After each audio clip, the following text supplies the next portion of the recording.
Good afternoon, everybody, and welcome. Here we go. So, I'm doing a little bit of trimming today. Somebody asked me yesterday, do you ever stream trimming? And mostly I don't, because I don't do a lot of trimming. But I made some berry bowl forms and colander forms yesterday. And so now I have to trim them. And what I mean by trimming is I'm going to trim some of the clay off of the bottom here to make a foot so that this area is a little bit thinner, it's kind of rounded, and that way it just looks better with the pattern that I'm going to be cutting into it.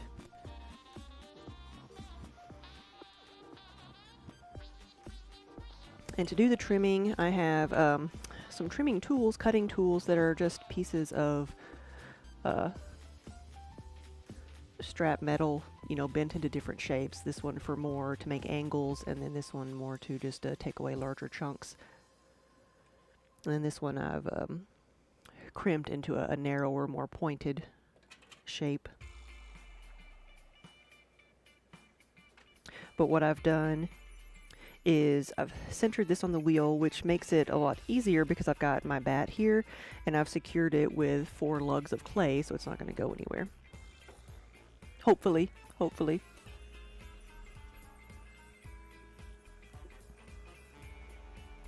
And with this, I'm not really wanting to trim a whole lot away from the width.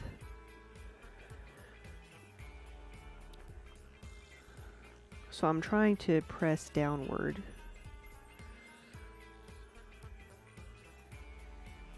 And just alter that shape a little bit. Kind of reminds me of chocolate shavings.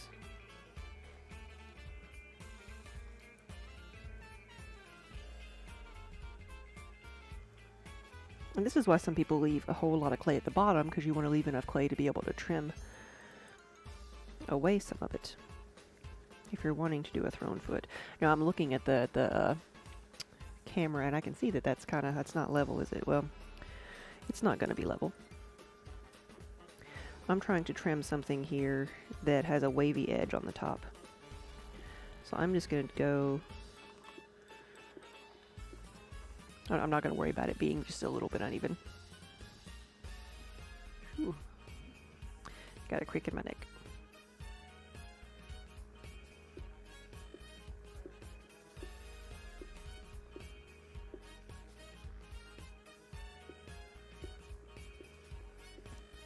You kind of want the inside and the outside to match as far as like the depth.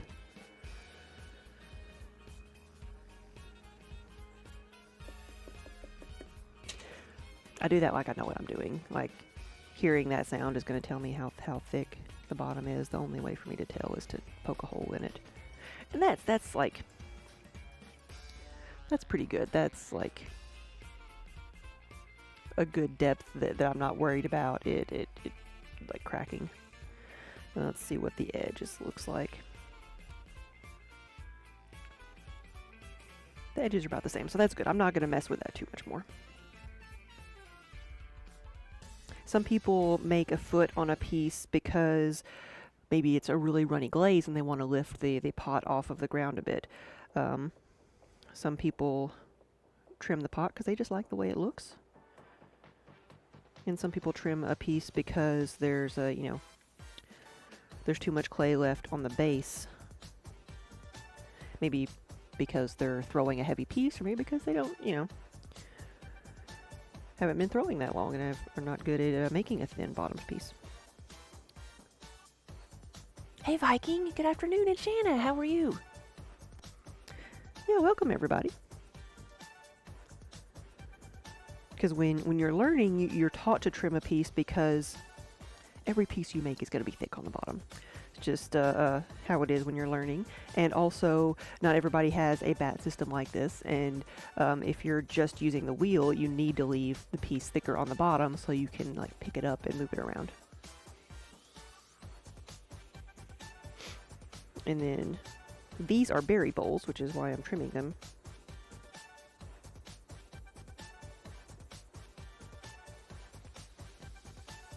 Shanna, I am good. We we will be shipping your order soon. I have your mug. The rebaker that you ordered is at the shop,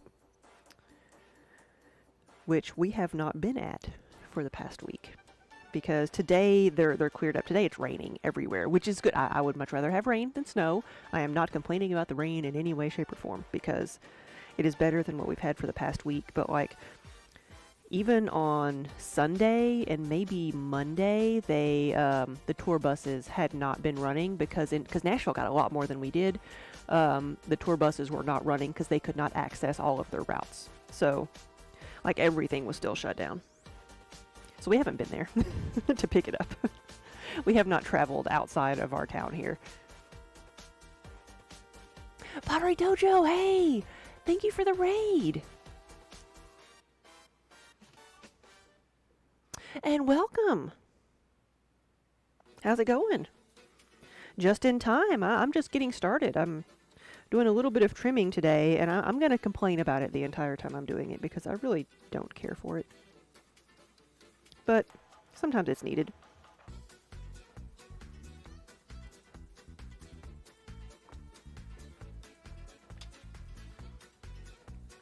So this one, I think I've got all of the things I needed to do. We have a berry bowl made out of 2 pounds of clay, a trimmed foot, and holes to make it into a berry bowl with small colander. Right, you don't see the bottom side very often. Yes, because normally there's nothing that impressive on the bottom. Most of them are flat, just like that.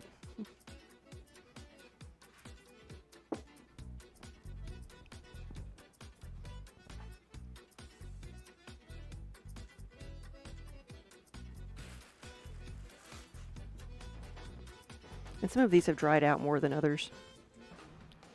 But I can handle it on the rim. It almost makes it a bit easier to work with if the rims are dry. And one thing with these, because they are like, let's see if we can get a level view. Like they're not level, are they, at all? They're just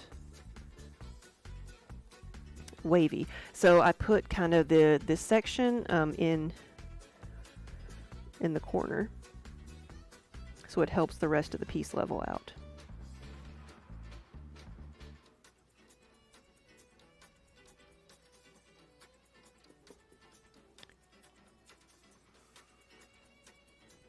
You use the berry bowl a lot, but not always for berries. Ooh, what do you use it for? Now I'm curious. Yeah, somebody said the colander would make a good popcorn bowl, and it would. Blue Seals, hello, good afternoon. So Pottery Dojo, what were you working on today? If you've got time to stick around, I'm sure you're busy or you need to get cleaned up. But anyway, thank you for the raid. All right, that one's fairly centered. I'm gonna go press this in here, not very hard, just enough to kind of keep it in place. There we go.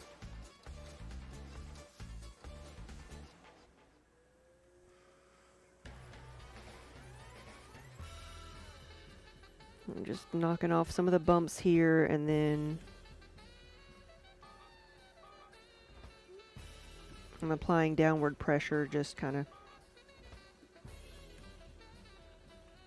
making the profile of that foot.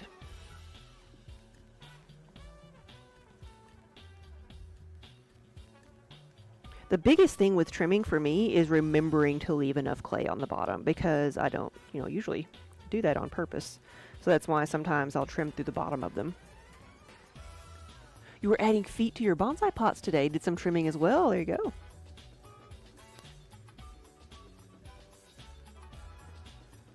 Small vegetables or drying hard-boiled eggs. Oh, I hadn't thought of that.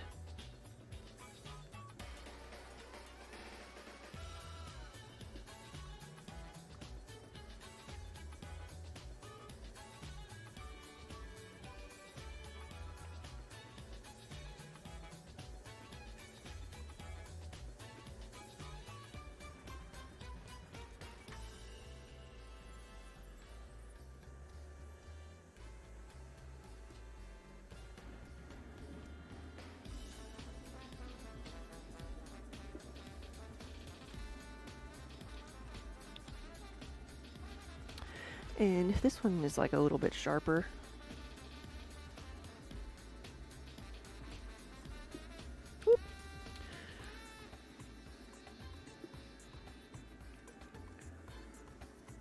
So, lost control a little bit. I don't know, am I wobbly or am I moving? A little bit wobbly. But see how I could cut through the bottom of the foot there.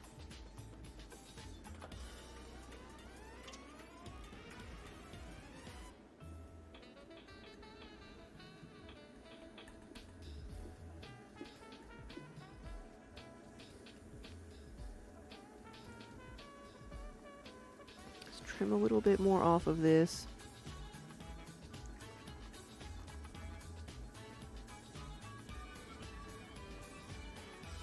And then it's like it's 2:30 now. I do have somebody coming in at around 3, so I may have to take a break then. Just, I need to keep an eye on the time. I've got organizers for a local charity coming in to look at product samples for some mugs they want to have to raffle off, which they've done for the past couple of years. And they've done a really, really good job. They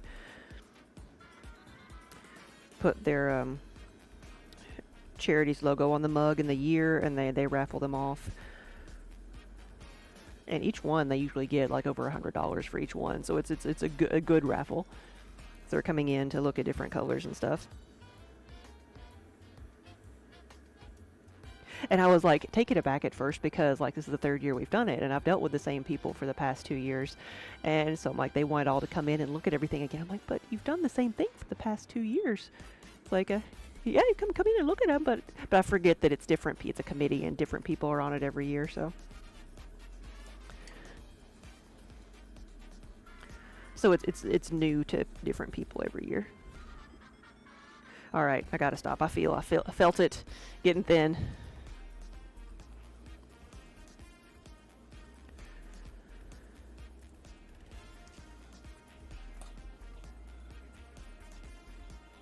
Yeah, it's actually a charity that raises money for kids with cleft palates, providing the families with surgery, corrective surgery.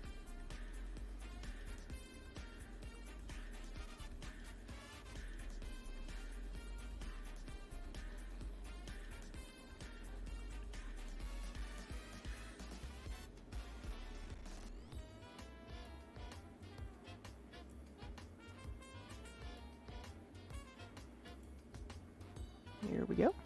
So this actually wasn't too thin, so I'm glad, but I'm still glad I stopped where I did. We do have new colors. That's what I meant to look and try to remember what they did last time, because the first year, because they've picked very earthy colors the past 2 times. So I'm wondering if they want to go with something brighter.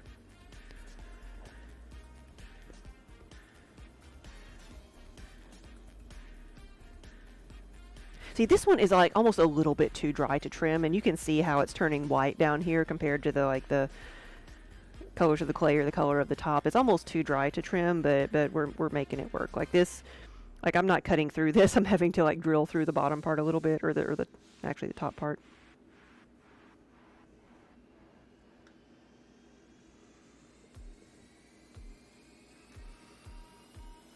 You can tell how much I've used this cutting tool because it's probably time for me to get a new one, because it like I've almost cut through the side of it, cutting the end off. And I'm not, it might have been at that entire angle, but even the tip, now that I look at it, is bent a little bit on the top.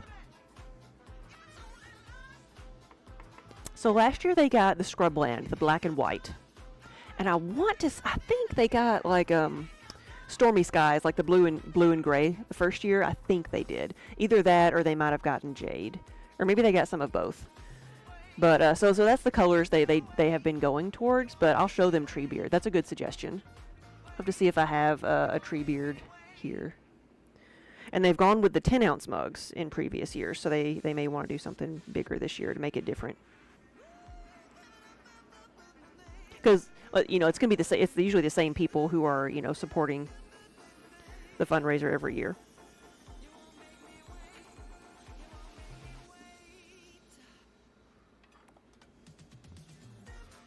I'm just glad that they came to me looking for like you know, a local supplier, because they, you know, nothing's stopping them from getting, you know, super cheap mugs, but they they were hoping they could get more money for handmade mugs. People would donate more, and I think that's what ended up happening. So.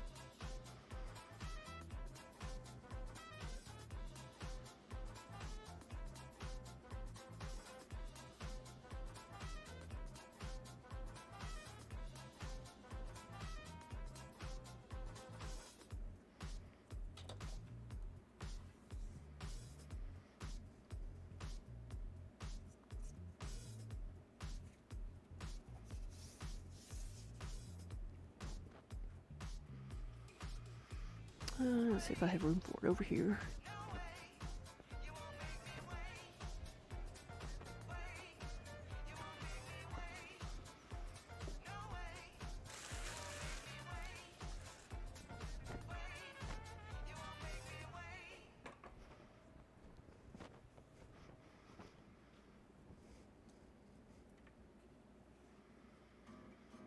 But I am so glad it's not snowing anymore, that it's not that cold. We, like this morning, it was raining, and so most of the snow's gone. It's like 40 degrees, and so it felt so good just to feel the humidity in the air.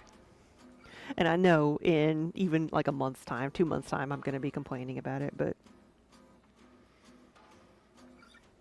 it just felt so good right now.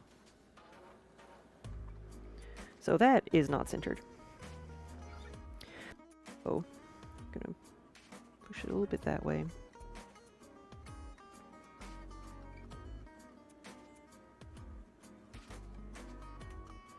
It's getting better.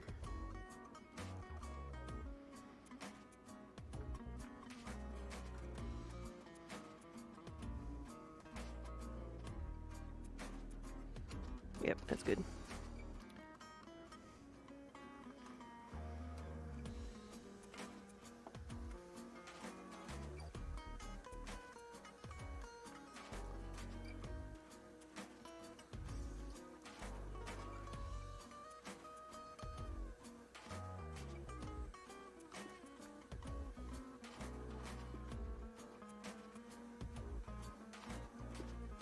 And if something is a little bit too dry like this, I can always take what I have left of a sponge and add a little bit of water, and that sometimes will help me get a little bit of that top layer off.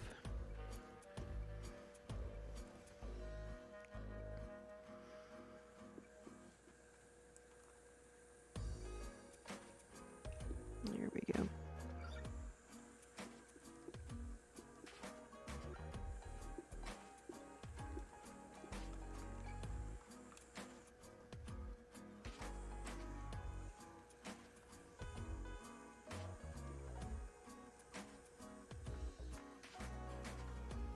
There we go.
There we go. This also takes a bit more concentration than normal. But it is relaxing. I can see why some people enjoy trimming and like enjoy the trimming process just as much as the throwing part.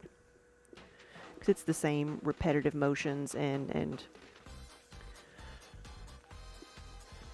it's just a subtractive process rather than a additive or transformative process.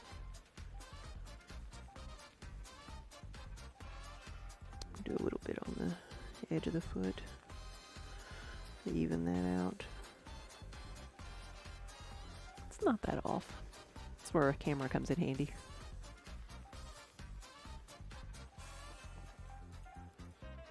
You like the trimming process as a viewer. Yeah, what is probably just as satisfying as watching it being made.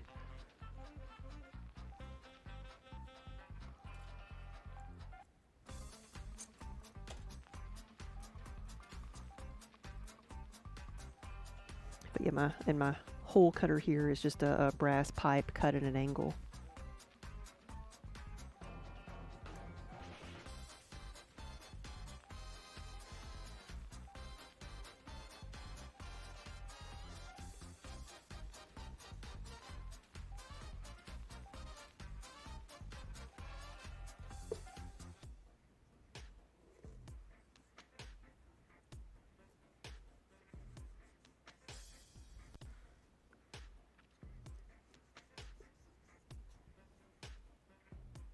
And these are like some forms that you can really do a lot of different things with. It's a lot of people make different patterns with the holes, and like for the bigger ones, I get a little bit fancier and make different marks than just poking holes in it. But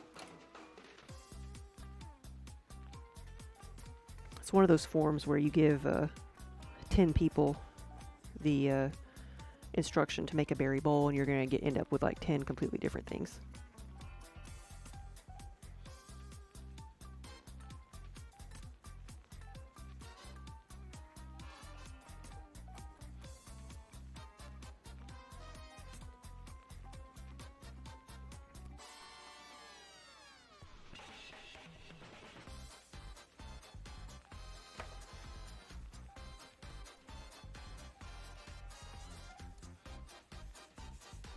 Here we go.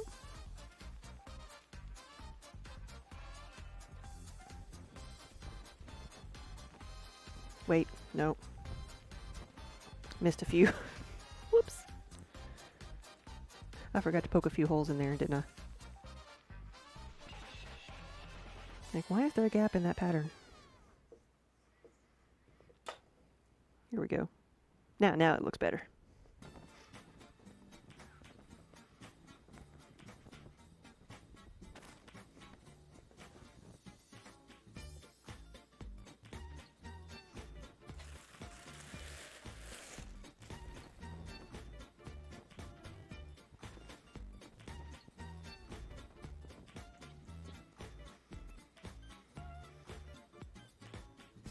Yep, all of these are going to be annoying.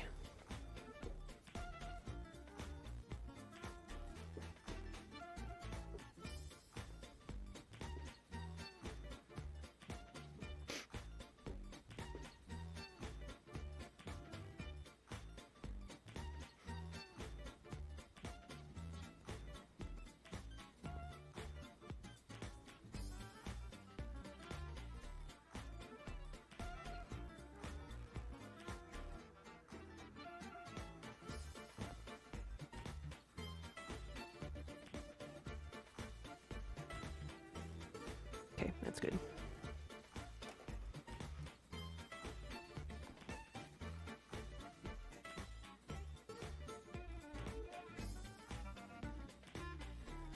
You know what? I should check chat more often, shouldn't I? You're like, you missed one!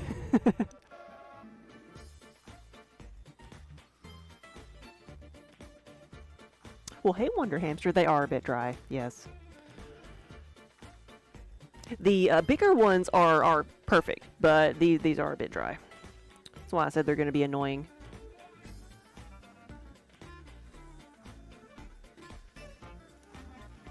Shani, you'd make one that looks like a berry? Yeah, I think that'd be awesome.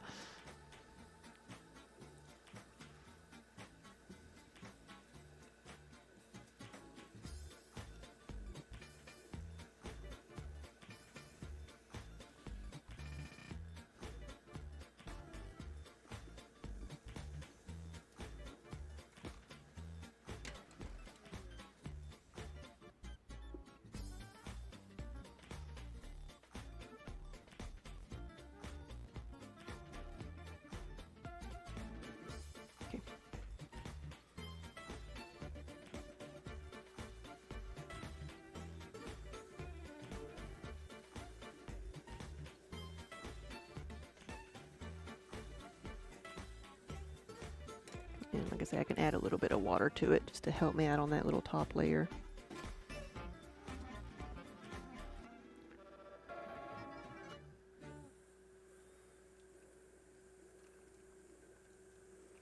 There we go.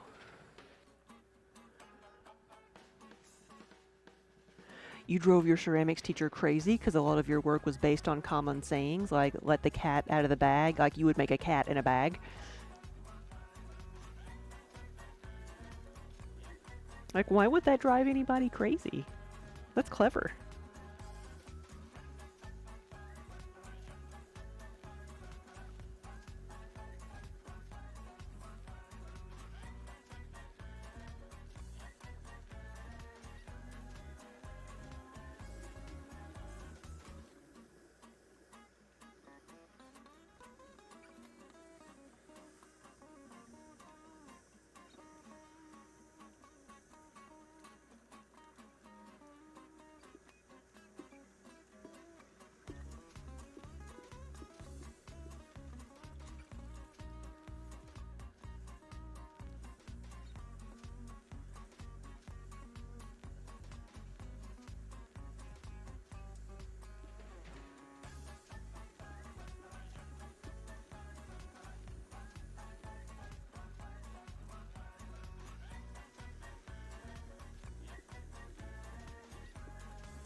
Smooth this out a little bit, and then we'll test it to see how thick the bottom is still before I take too much more away.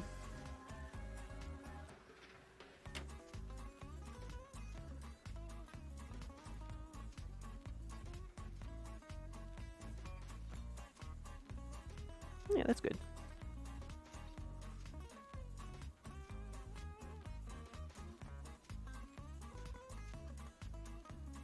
Shanna, you said that's exactly what you did. You're making a cat jumping out of a bag, but it looked more like an alien jumping out of a box. It's okay. I have this like sculpture that I'm very proud of that I did when I was in school, and it was of a cat, but everybody thought it was a dog. So I feel you there. I feel you there. It had a cat in it, but I made the ears a bit too big, so it looked like a dog.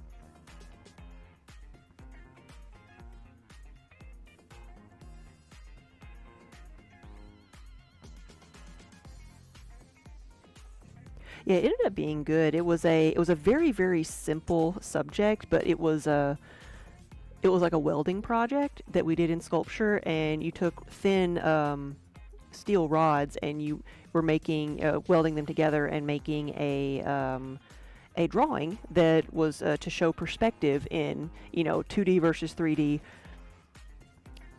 Take a 3D medium, make a 2D project, and make it look 3D. And so it was like a lamp and a table and a cat. That's all it was.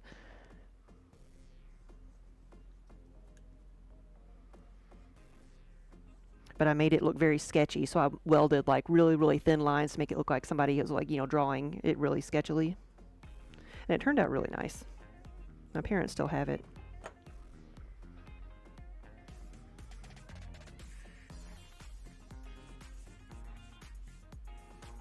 I think I got them all that time. Yep.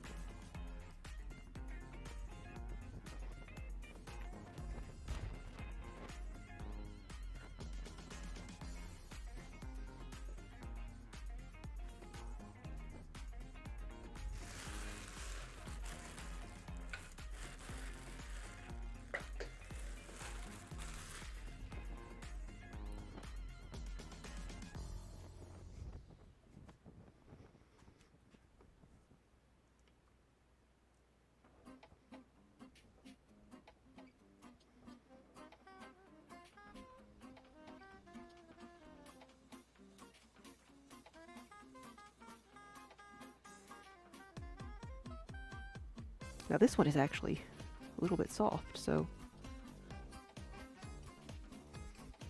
this one will trim correctly. Okay, and that's as centered as I think it's going to get.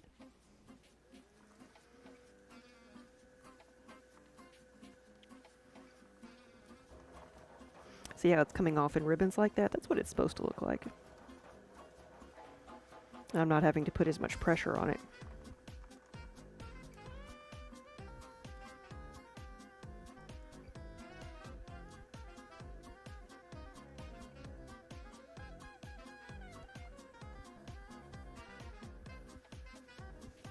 A little bit lopsided, aren't we?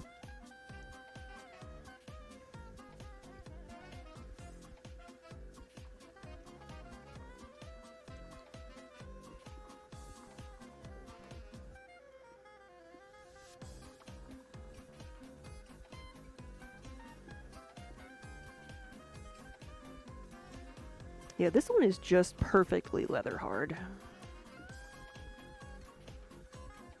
Because the other end is if it's too soft, then all these like ribbons that come off are gonna like stick together or stick to the pot again.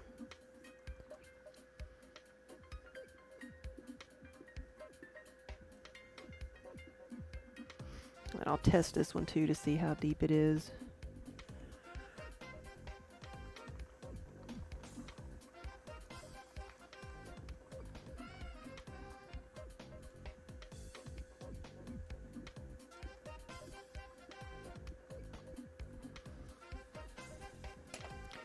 See if I can go any further. Nah, I'd better stop there. So this one's not going to have as much of a foot, but it's going to have a little bit. Yep, I'm glad I stopped there.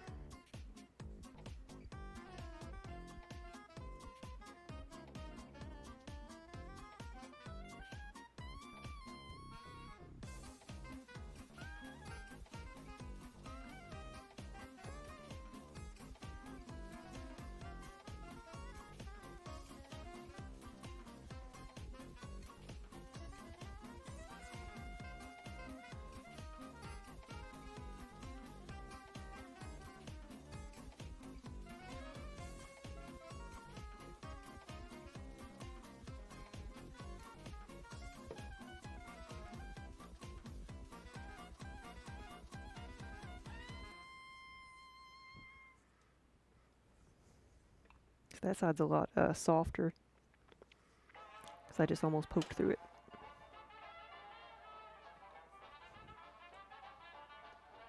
There we go. Oh, there we go. We still have a good berry bowl.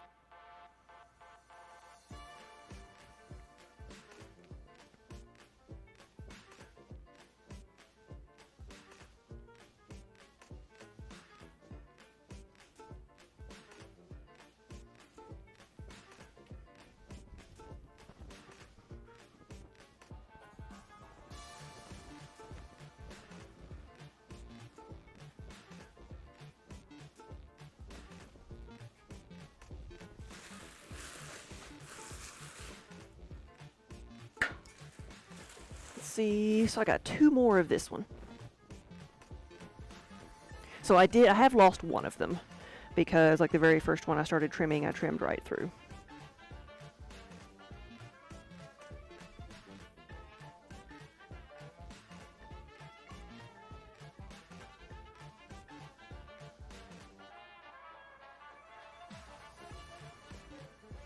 These are getting kind of dry. This is just some of my scraps from yesterday.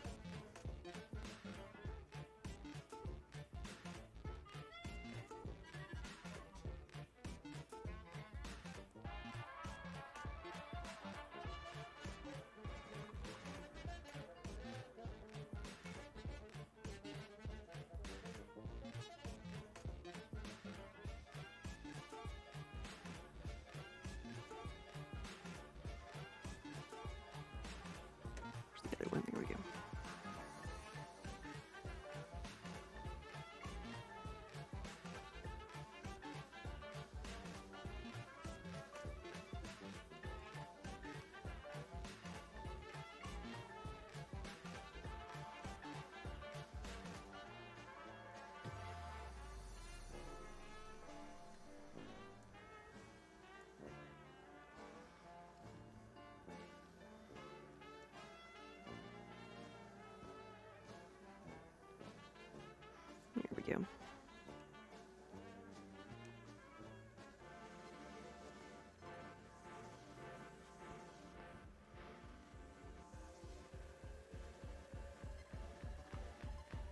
we go, much better. It's so much easier to reclaim clay than a lot of other materials, which is nice. Yes, and especially all the trimmings are very easy to reclaim because they just dissolve almost immediately in water.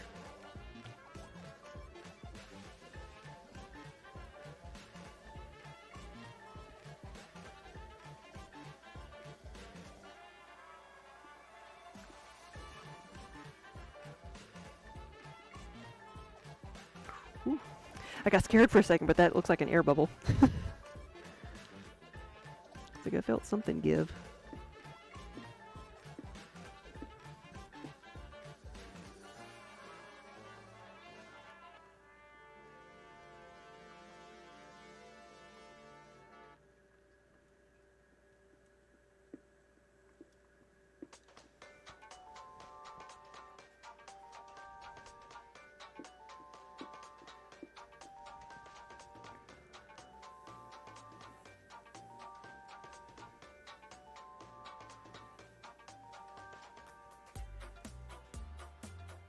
Looks pretty good.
Here we go. Adorned, hey!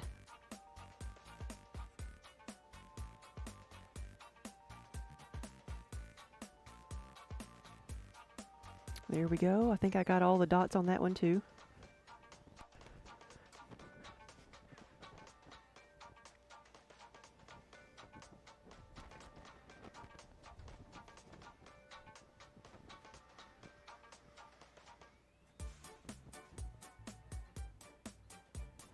Okay, now one more of these.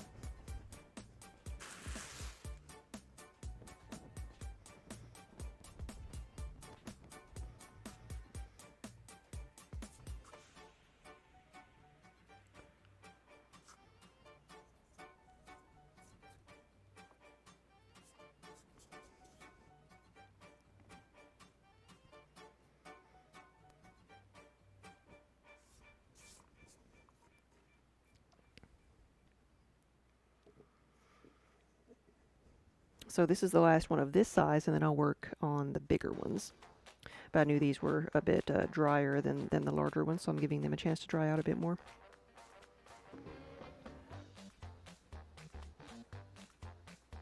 So you have a custom order. Okay, is it like super custom, or is it something that maybe I could glaze real quick?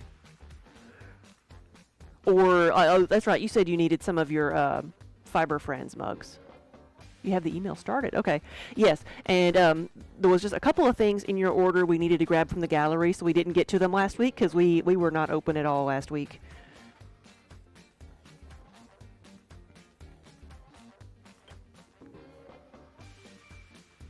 Just the 20-ounce Fiber Friends. Okay.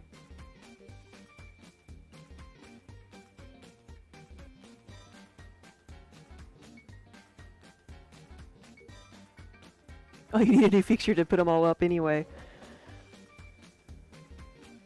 Were y'all there when we had the mugs in the bolt bin, which is the metal shelves. I couldn't remember when we got that set up.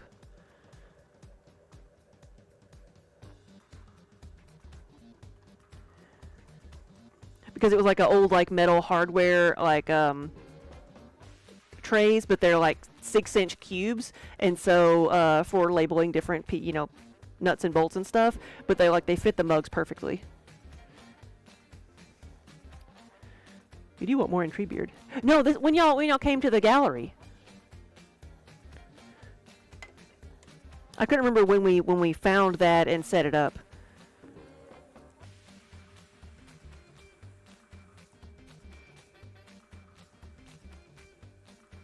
Talking about looking for like ways to display mugs.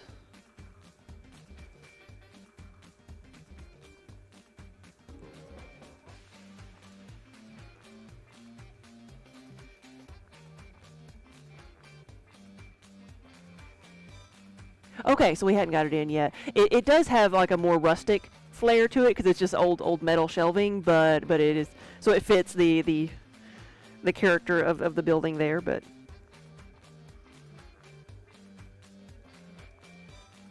if you're looking for like used shelving or whatever, I'd search for bolt bins.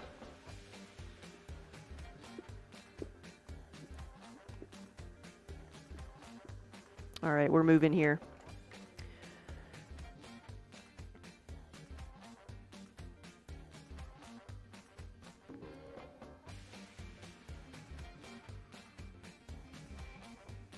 Do I have a picture?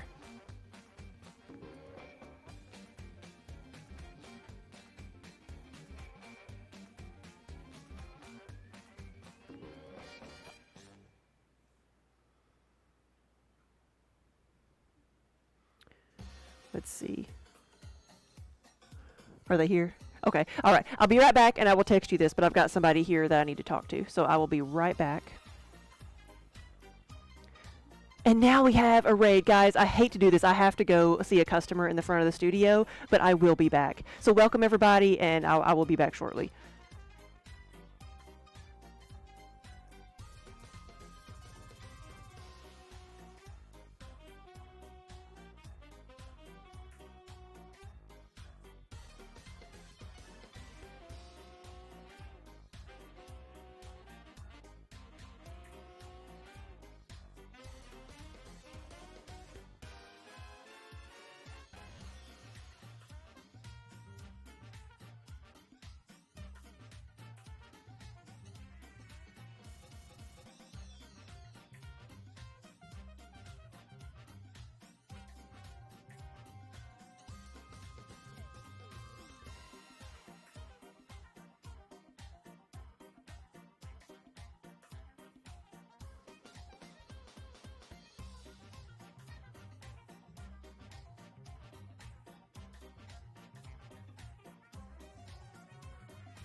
Hey, I'm back.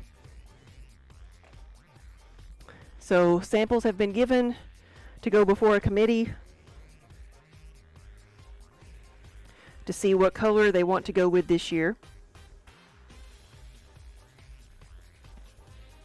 So good afternoon, welcome everybody. I hated that I had to go. I had people coming in here for an appointment right as the raid was coming in. So if you hung around for the raid, then welcome.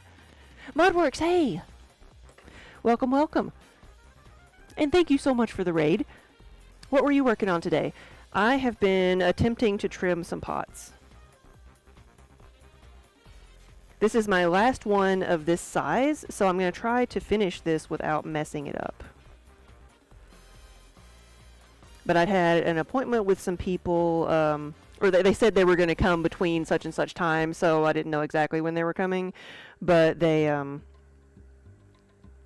but I knew they were coming, and they've got a local charity auction they're getting ready for, and they've bought mugs from us for the past couple of years that they use to raffle off to raise money, and they always come and pick out colors to put before this year's committee. The exact same colors they did last time. Because at first I'm like, why do y'all want to come look at colors? You've seen the colors. But then I realized that they've got a different committee every year. And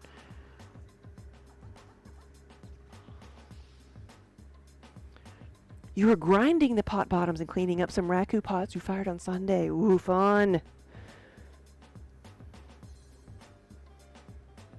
I bet it felt good to be out next to the raku kiln on Sunday, huh?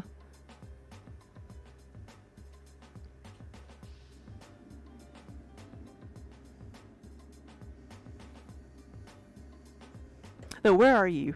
I just assumed everything was cold on Sunday.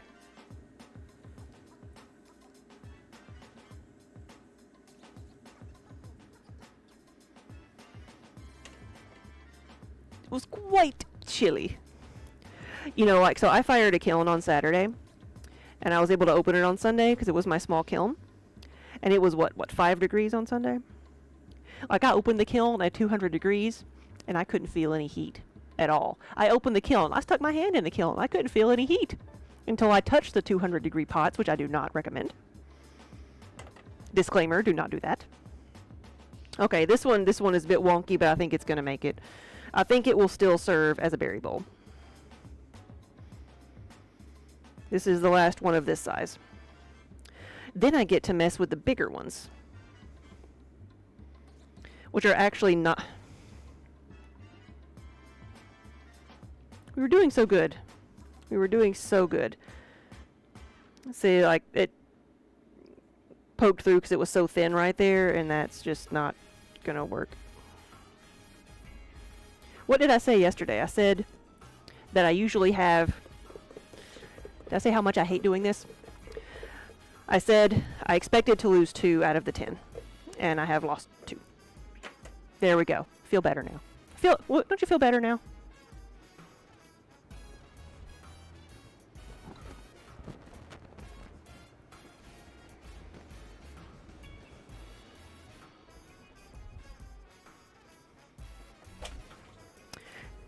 That splattered a great deal more than I really thought it would. I tossed it into the reclaim bucket and...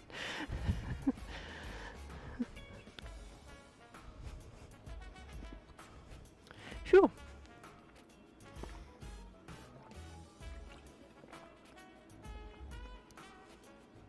The high was 35, yeah. I mean, it's been 40 today, and it's felt wonderful. Oh no, brain cell? Your county decided that you were going to school tomorrow, but if you live on a side road, that you have to take your child to school yourself. Oh, the school buses can't get to you, so... It's time to give your child that walking 2 miles in the snow experience.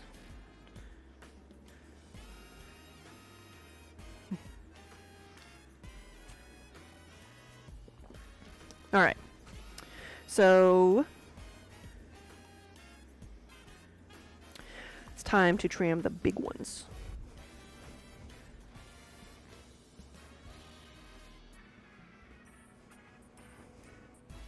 The larger version.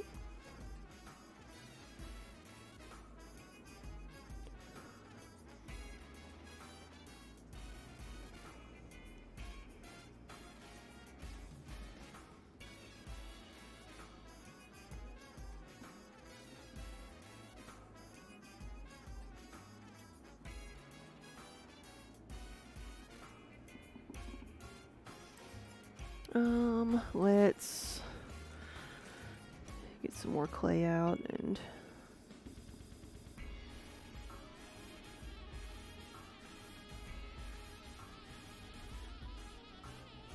try to level this out so it's not so wonky. But I can't really complain that it's wonky because I gave it an uneven rim. So it's my own fault. Why can't I just throw these with the holes in the foot already in them? Yeah, like a real potter. There you go.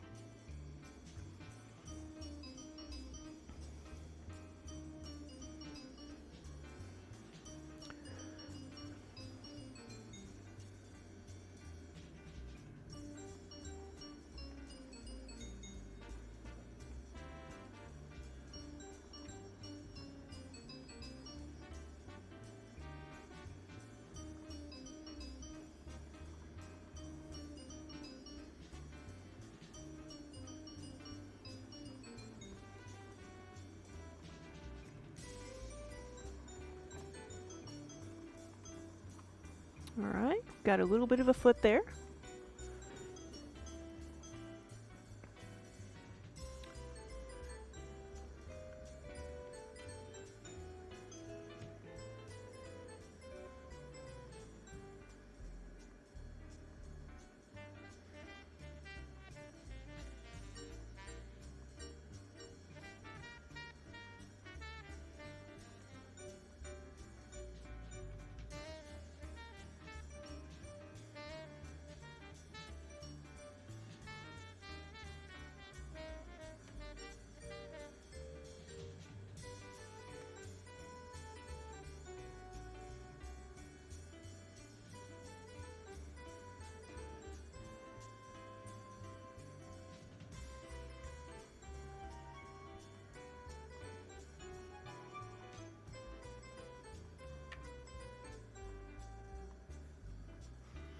Alright.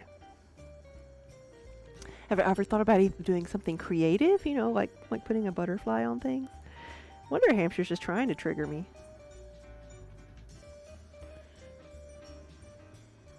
Even after seeing what happened to the bottom of that bowl.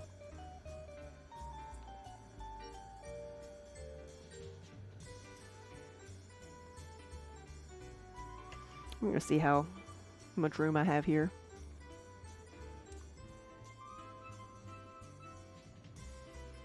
Okay, that's still got a lot that can be removed.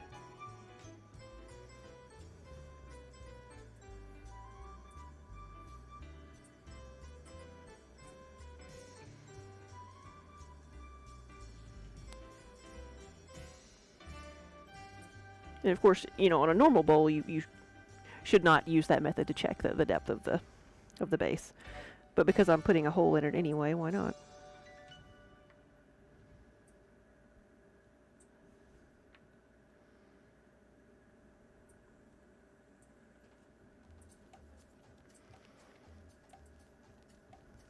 Okay. Now, what I'm going to be doing with this one is I need this one to help me remember what I've done in the past. I'm making this design on it, so looks more like a swirl design. Hi, Kiba. You helping? Come on. Come on. Come on, buddy. Mm-hmm. There you go. Oof.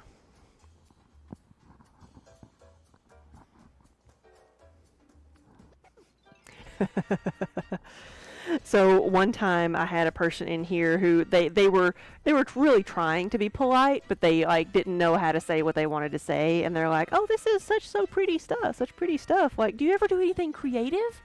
Like putting a butterfly on things?" And like, you know, like, do you even know what the word creative means?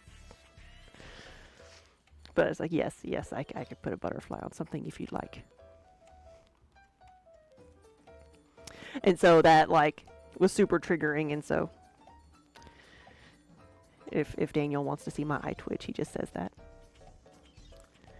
So, challenge mode.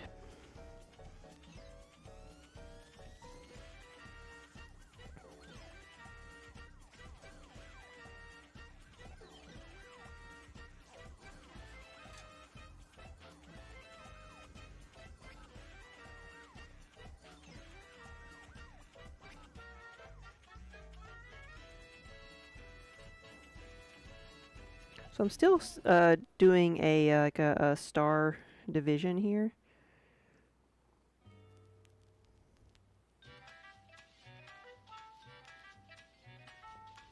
Hey, buddy. There we go.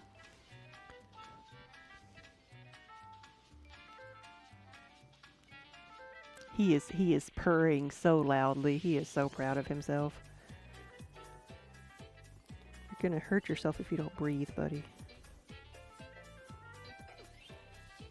So I'm not making these holes like too terribly big because it's a colander. I don't want everything to fall through. But making a nice little pattern. We're making happy little pots.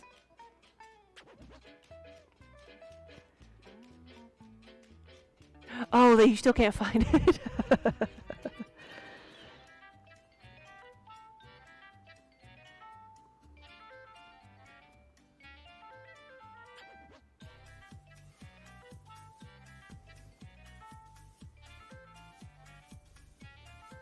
One mouse has outsmarted 5 cats. Buddy.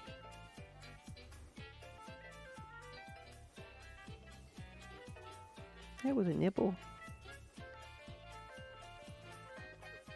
He's just so happy.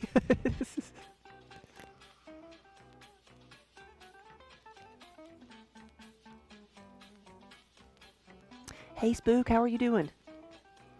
Alright, so that's that one. Okay, and then we have, I did circles there.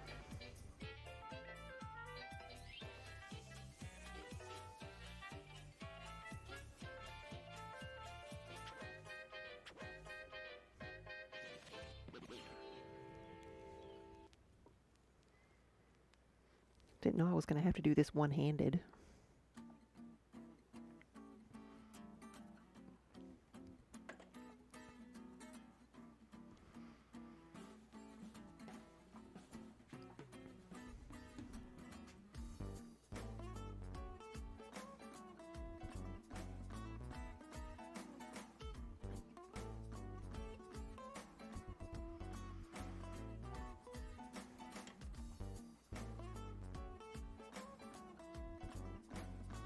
Dude.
Here we go.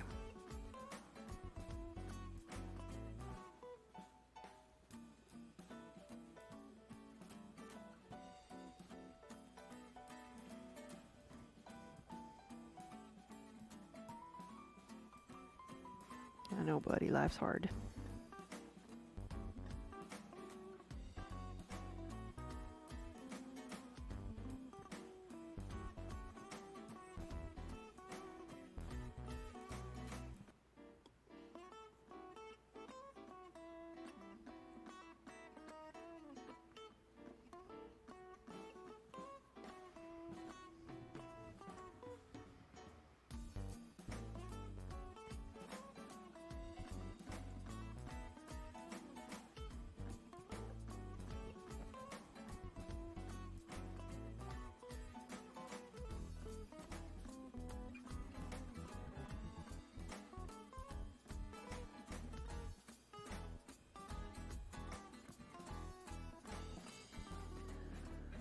Do I smooth the edges before or after firing? Before. It is much, much easier before because I can use, at the very least, I can just use water. So we'll like soften these a little bit and go over them with a sponge to smooth everything out.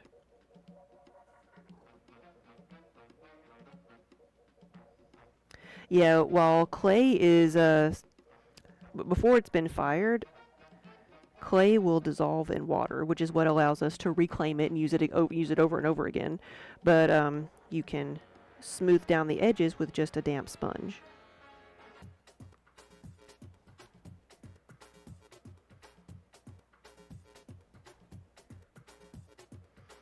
I think he's given up on me.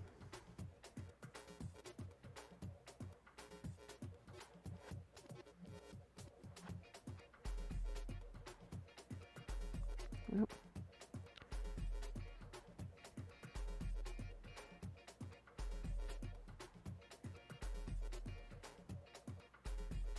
Here we go. And then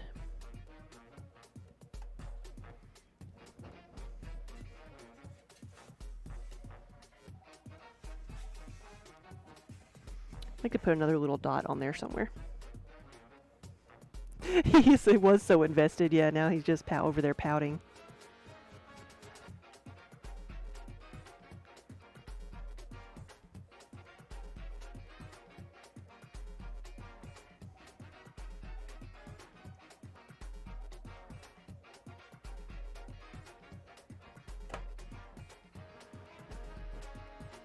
Okay.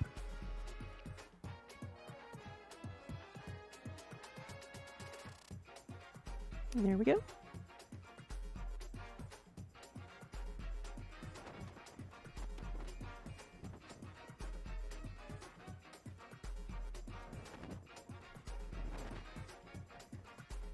And on to the next one. We have 6 of these to do.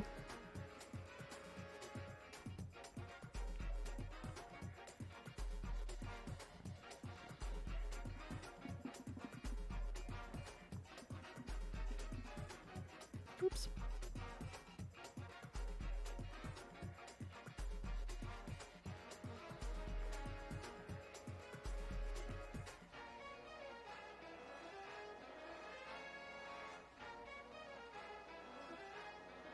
It's pretty good.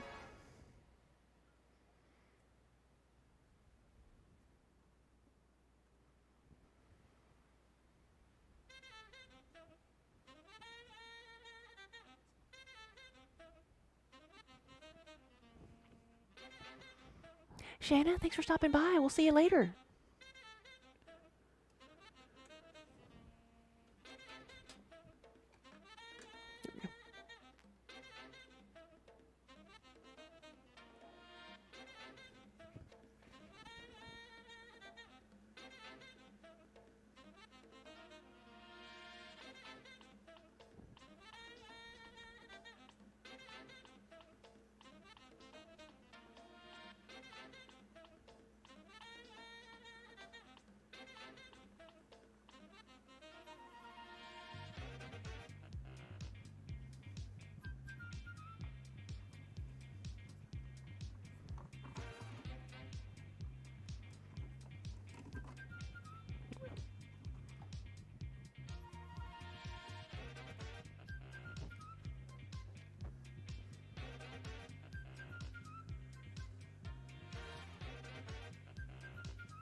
So Blue Seals, you still have this like creative thing stuck in your head.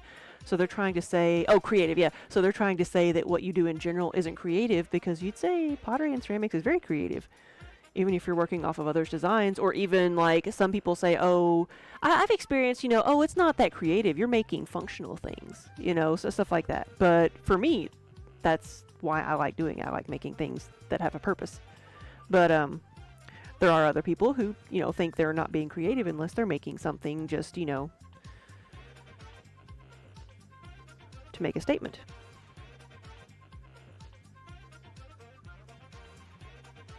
I think in that sense, the person was unsure how to say what they were trying to say, which essentially what they're saying was, oh, this stuff is all nice, but I don't want to buy any of it. That's what they were saying, but they were trying to make a compliment to get out of it, and they just couldn't figure out how.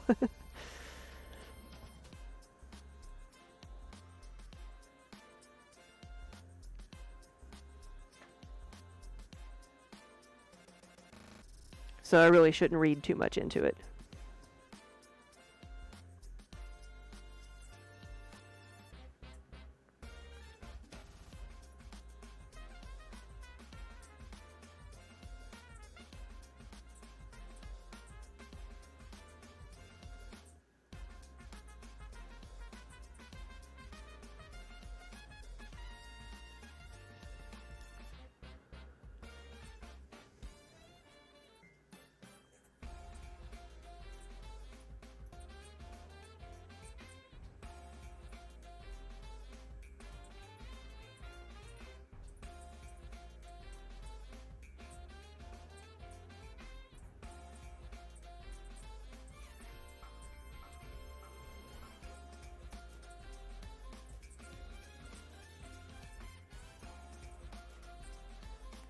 Right, I think creative functional things can, you can be creative and make functional things.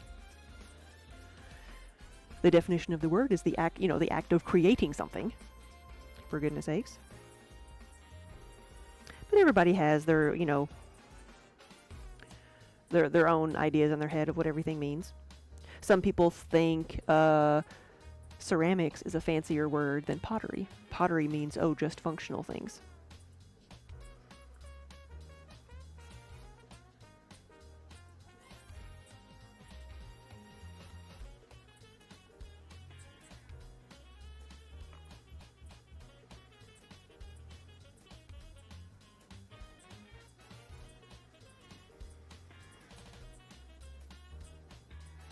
And there's the whole debate of, making art for yourself versus making art to sell. Some people consider that not a true artist, but that's really just, I don't know if you call it just semantics, but it's just sometimes people trying to make themselves feel better for not having the time or the effort or wanting to put as much into making art. Let me see how deep this is.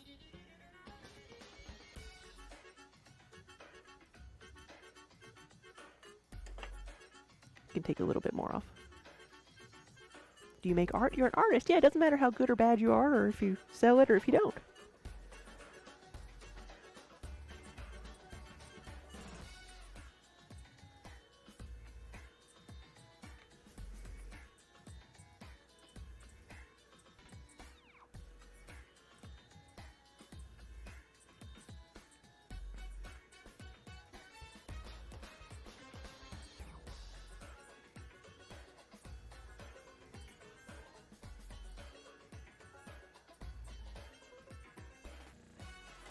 There we go.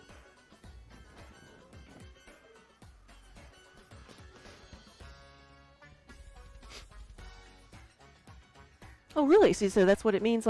So I have encountered the words ceramics versus pottery, meaning pottery is wheel thrown, ceramics is slip cast. I've had a lot of people make that assumption because I think I had somebody ask me if I did ceramics, and I'm like, oh, yes, I do. I make everything. Oh, well, do you could I come in and paint my nativity scene there? I'm like, well, we usually just make everything here. I don't fire things to that temperature. Oh, well, I thought you said you did ceramics. Well, I do not. It's not a paint and play, which that's what she was wanting. But again, just people not knowing how to say what they want to say.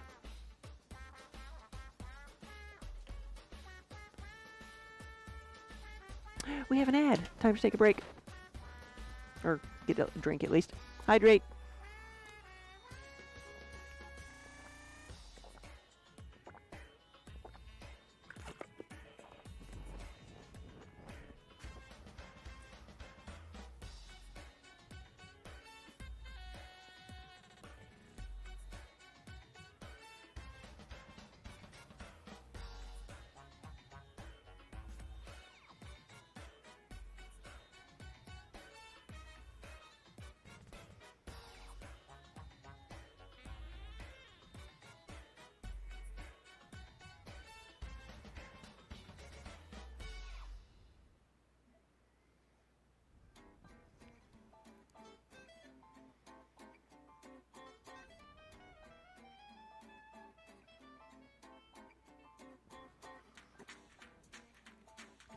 All right, welcome back. But I think what I was saying is I have seen the differences in the words like ceramics versus pottery, as pottery considered wheel thrown versus ceramics being slip cast, as in what you would do at a paint and play area. So that, you know, people associate that with the word ceramics for some reason in some areas, but like Hasty Mato, thank you for the raid. Welcome, everybody. Good afternoon. Welcome. I am trimming some pots and carving some designs into them. Or at least trying to. There we go. We got it poked through. So welcome. Hasty, hey, what were you doing today? How was your stream? But like one of the examples I had heard used, like someone called me and was like, "Do you do ceramics?" Like, yes, I do. We make everything here. What can I do for you? Well, can I come in and paint my nativity scene? I'm like, well, we don't really have, you know, I don't know what temperature it's fired to. Try to get technical. Like, I don't know what temperature you're supposed to be fired to. So, you know, we do high fire here because we make all of our own stuff. Oh, well, then you don't do ceramics then. I do not fire someone else's bisque. No. But so I, you know, after having a couple of those, I realized, okay, people think ceramics means slip cast and painting.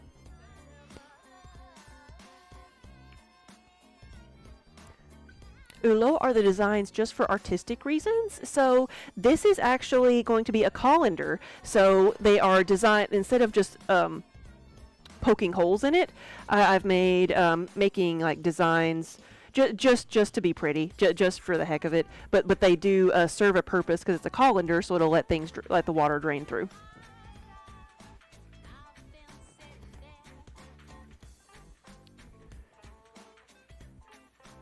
You crocheted an albino bat. Aw, how cute. So let's see where, poke the next holes right there. I make these about like once or twice a year, so I've made some of them just to have in stock.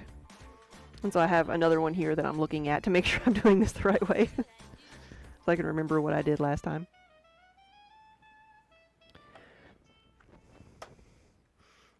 And then if I do that, I'm just going to make some lines here and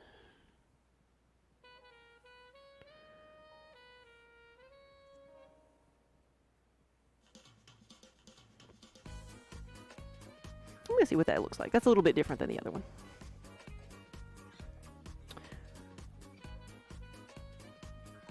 But I've also, we were talking about like the difference in the term like ceramics and pottery, and I go by both terms. Honestly, usually depending on like what I'm talking about, but we technically, our business name is, you know, Poly Studios Ceramics.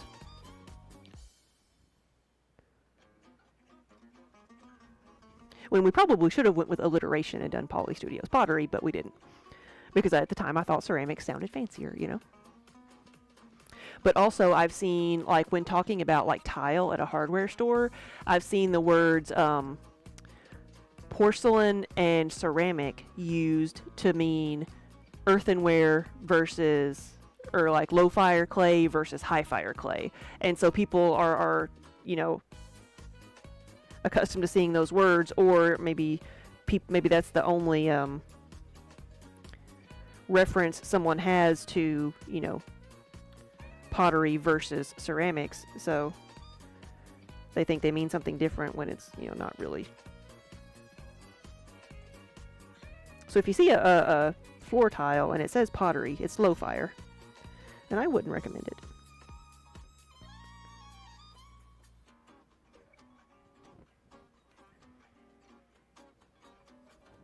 Because it's going to deteriorate a lot faster than the high fire ones.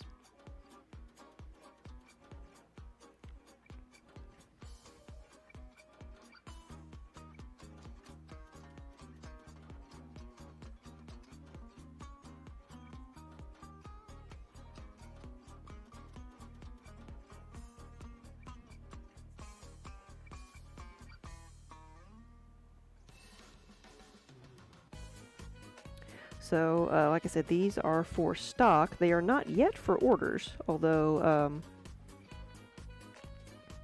I'm hoping to take orders for some of them, because our next show is going to be a wholesale show where we go and set up with examples of all of our pieces and take orders.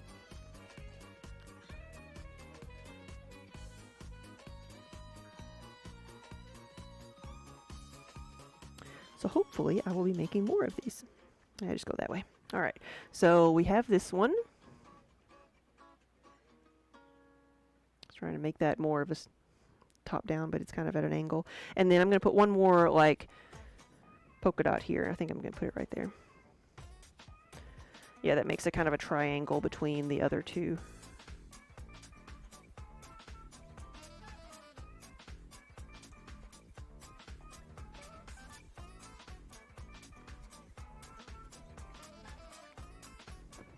All right, let's see what this looks like.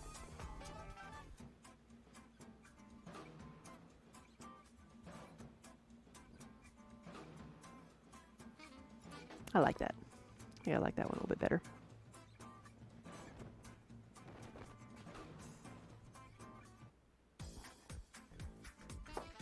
And you can also see what these look like when they're finished if you go on the website. So we have some of these in stock right now.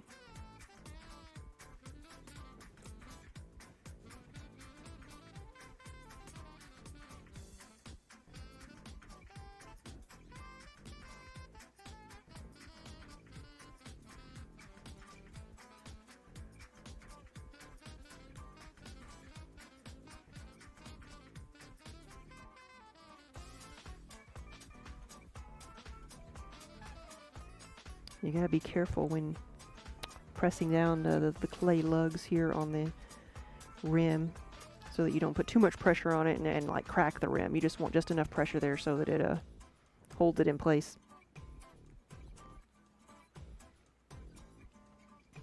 You would have thought that the thinner the clay, the lower you fire it. So slip casting would be considered fired lower than something spun on the wheel. Nope.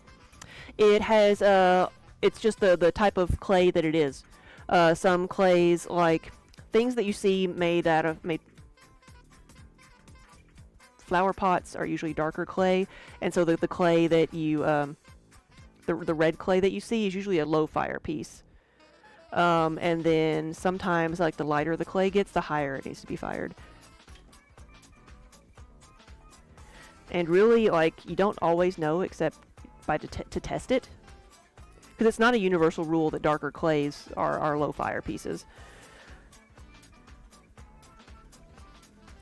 It's just testing the melting point of the clay.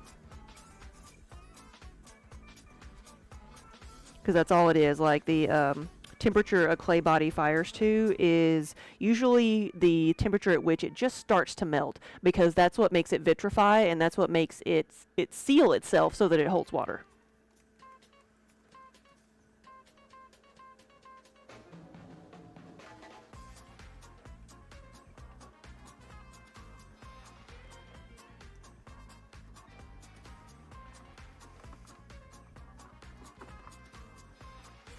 Twitch Sig, thank you for the follow.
All right, and I'll test this one again to see how much room I have to go on the bottom.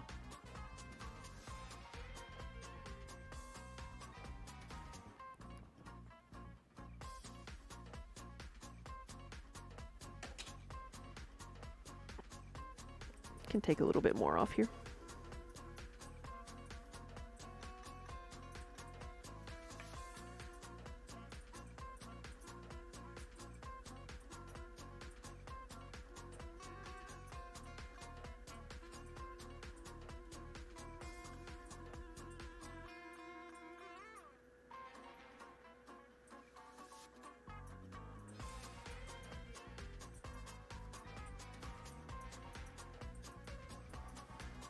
All right.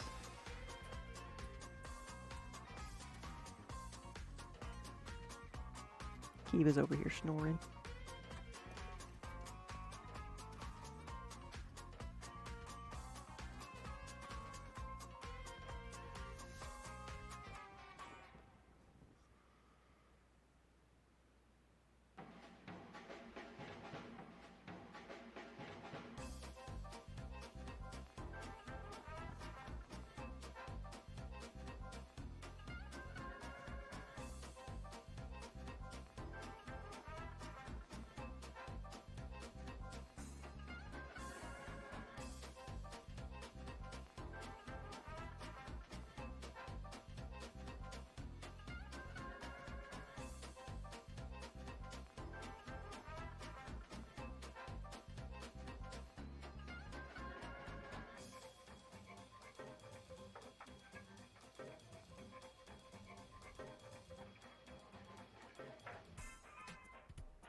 Here we go.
I almost feel like I need a, there we go, sharper. I'm not like squishing the edge here.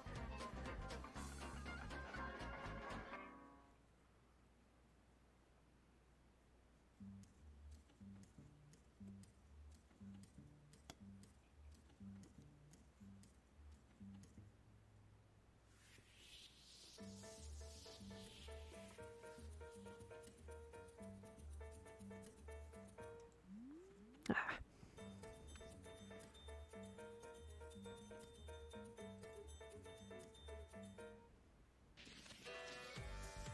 There we go.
Here we go.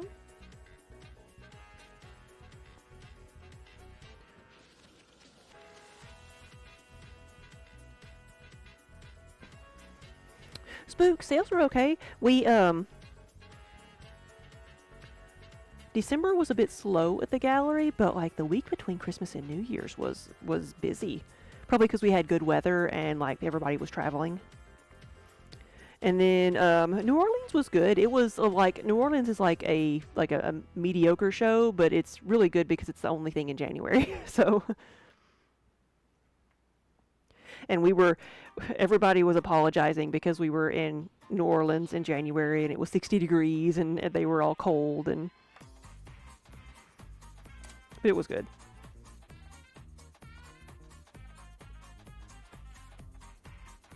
Except the day we decided to like stay extra and take off was like it was raining all day and there was like a tornado warning. So.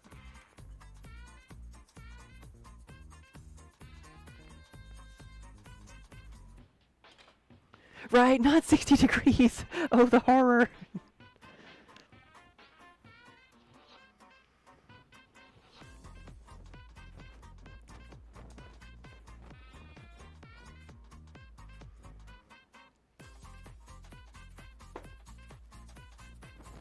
So we ate lots of wonderful food.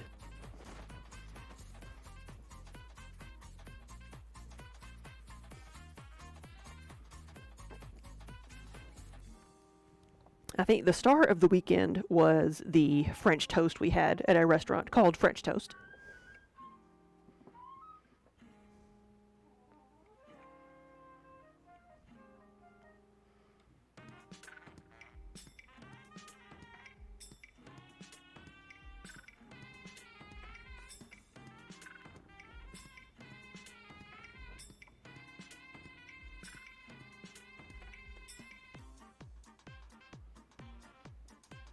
You finally got up to 30 today. I know we got up to 40. And it feels so odd after it being -5 for so long.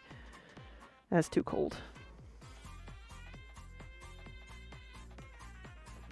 Like the humidity felt good this morning when it rained.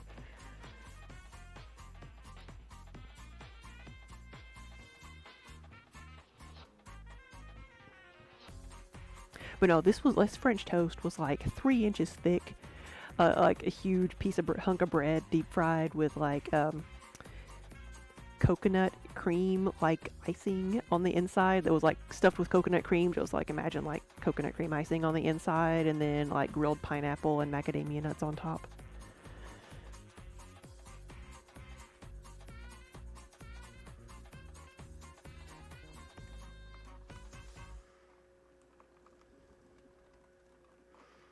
It was amazing.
Oh yeah, imagine in August it's horrible like being in Florida, breathing water.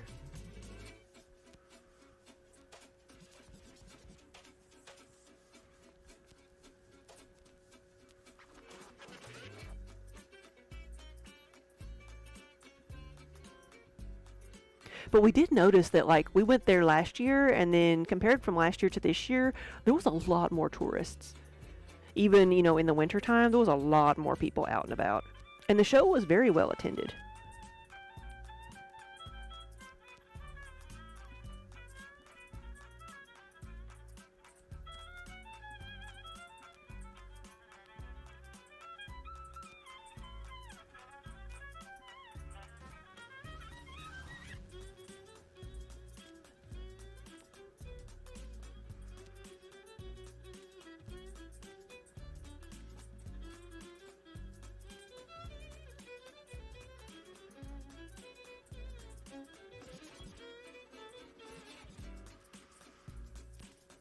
You left the hotel, said nope, and went right back in. Yeah.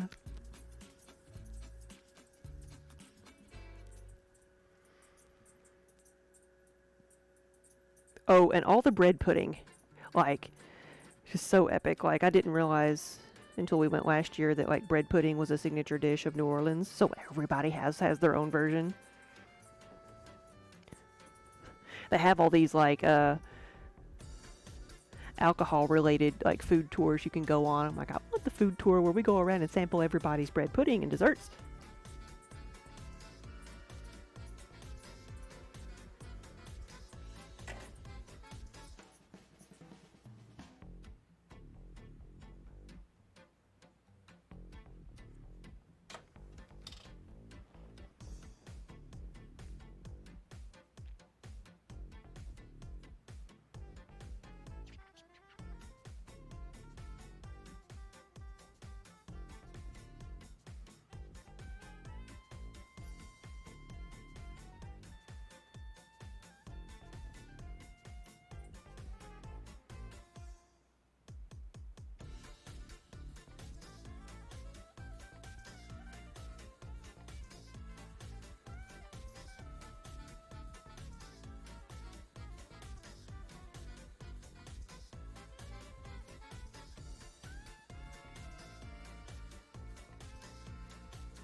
Here we go. That one's a bit on the thinner side, or I don't even think it's not terribly thin. It's just soft, so it's wobbling more.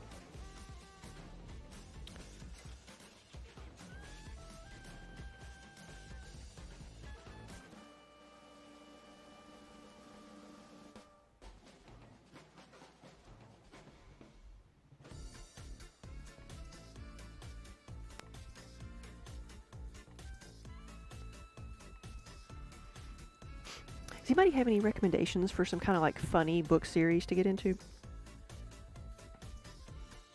I've been on a kick of reading like murder mystery whodunits, and like the last series was like spies in the last couple books had to do with like spies in World War II, and I'm like, there's like I need something funny to get all of that out of my head. I need to recover from all that. So I may go back and like reread some Terry Pratchett or something. Wait, what am I doing?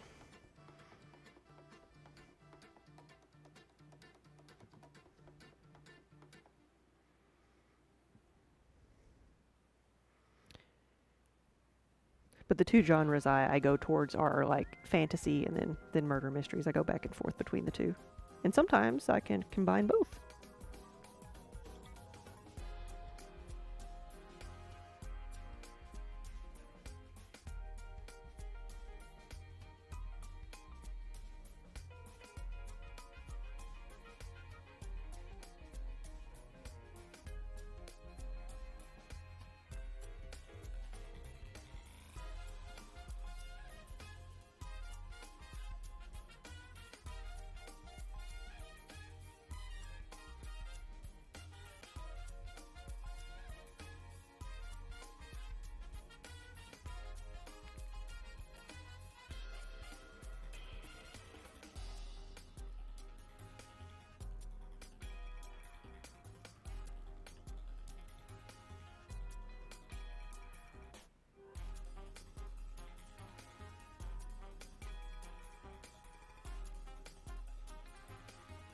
Oh, really? You think New Orleans was way worse than Florida?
we go.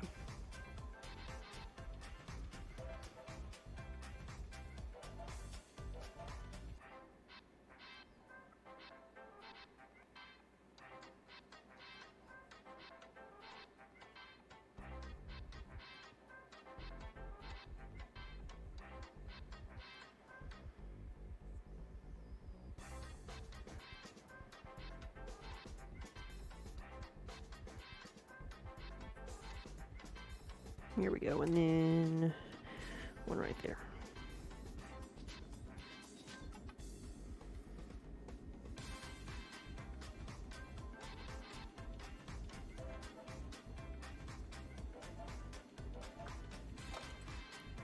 I think we got 2 more of these to do.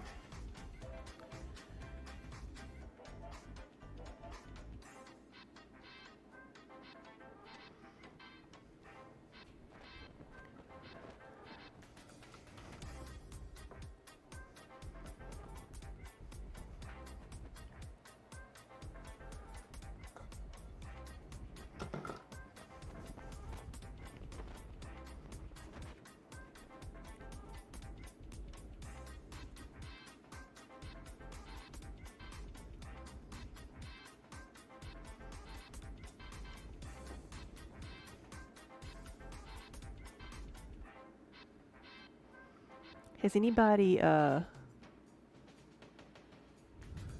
read the book The Wandering Inn? I've heard a lot about it, and I'm wondering if I should give it a try. Underground, you can't stop thinking about the characters from Northern Exposure. I never watched that.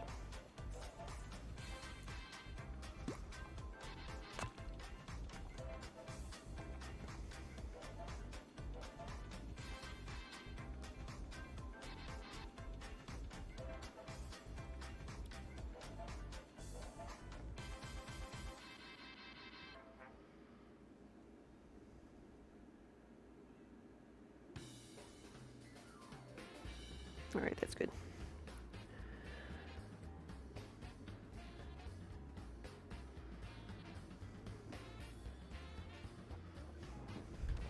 Did she just now come back down? Oh, Minnie.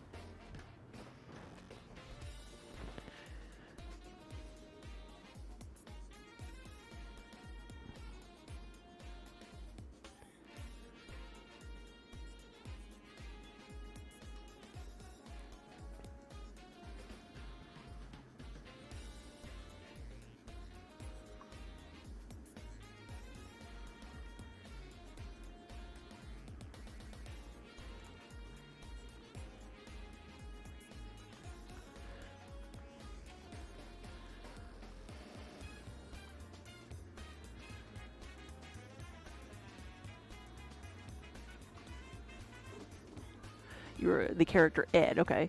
Like when you're a teen, you manufacture a personality out of external stuff. Ed was your starting point.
Your manufactured teen persona was Ed. The other stuff you glued on later. I'm trying to think of like who I would have been.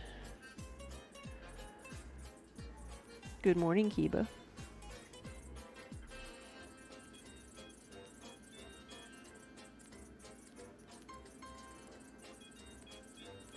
Oops.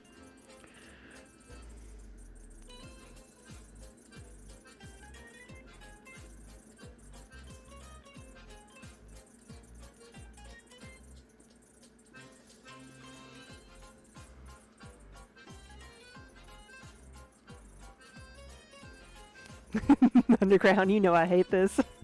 I hate it so much. I haven't complained as much as I thought I would. Most things have been going pretty well. We lost 2 of the small ones.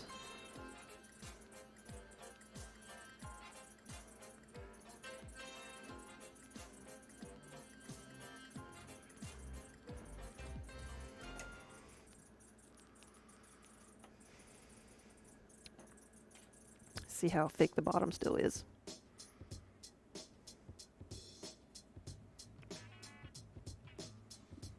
Alright, we got plenty of room to work with there. Hey, Cosmic Rose, good morning.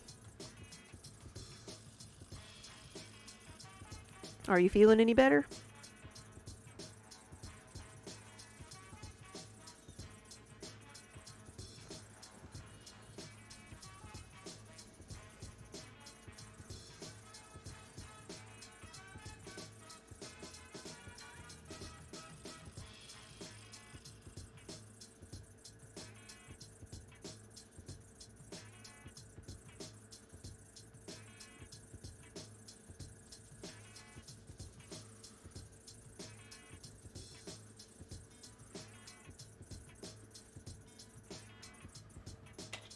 There we go.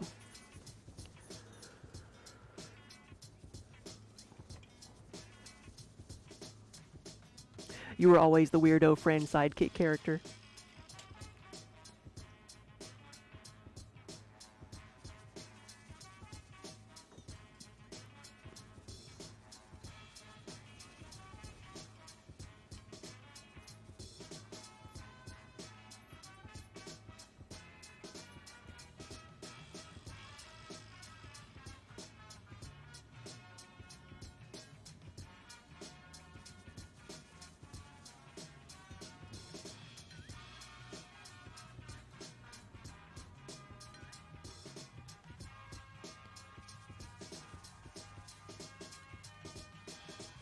All right, Rosa, I understand.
There we go.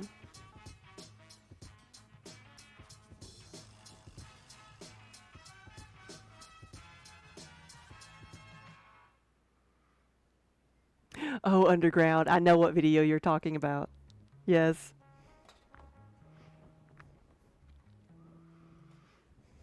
Why is it so much fun to watch someone else get triggered?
Ooh, gotta be careful there.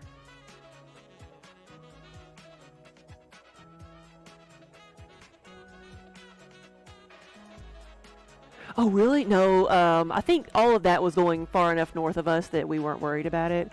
The ice apocalypse, but or maybe it's what brought us all the rain. We've been getting rain all day.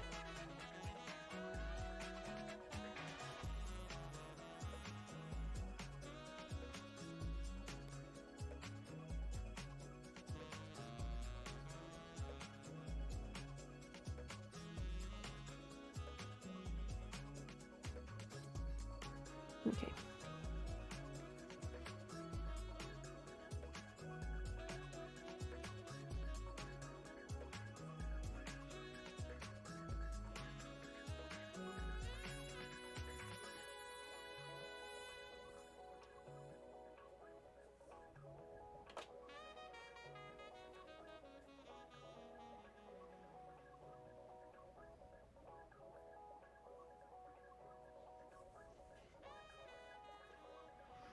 And there we go.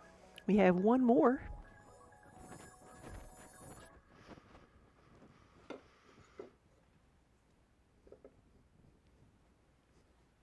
And then I can be done with trimming for another 6 months, right?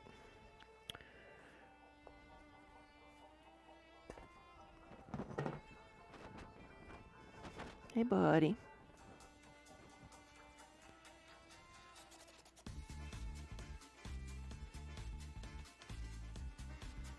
No, that wasn't for you.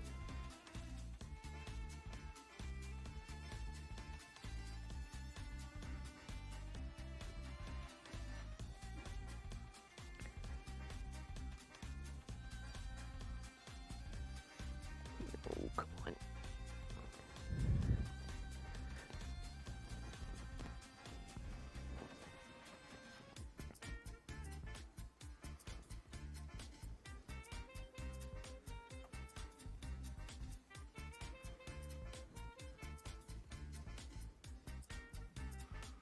All right, here we go. Last one.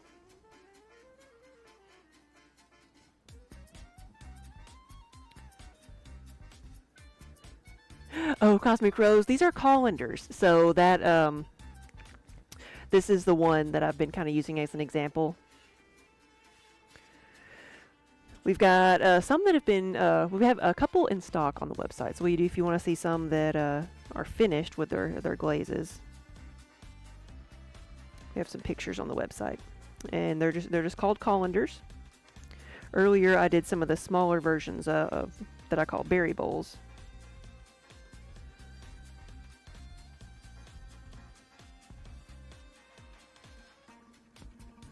And I've made 6 of these. This is number 6. So it'll be the last one that I'm working on.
See what that looks like, and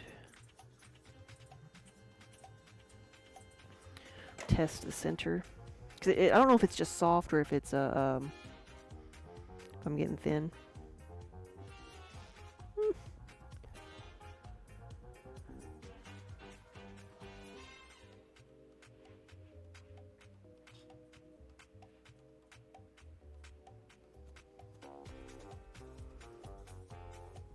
I was looking at the wrong thing, underground.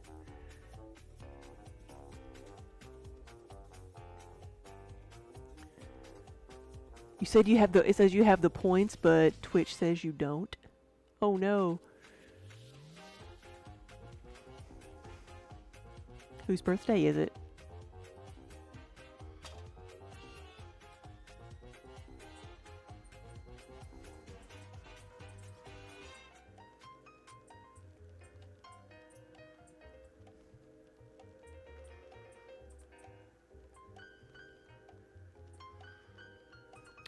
Who are we singing happy birthday to?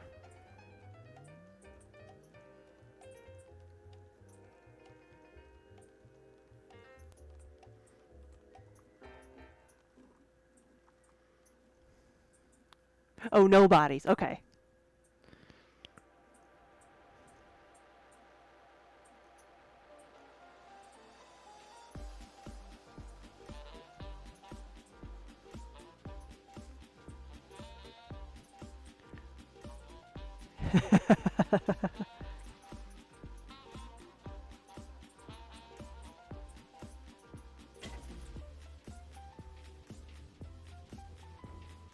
Alright, let's finish this one and be done with it.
I hate, loathe, and despise trimming, which is why I don't do it.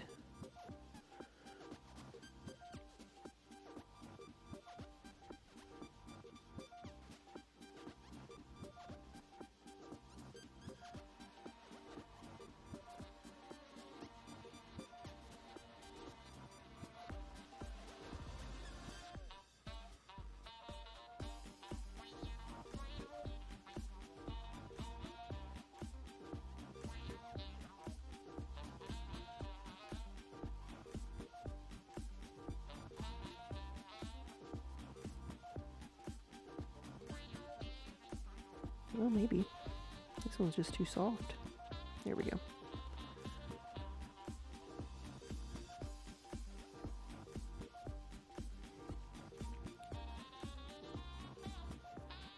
It's a high voltage second chance to screw up that everyone really loves in their artistic process, right?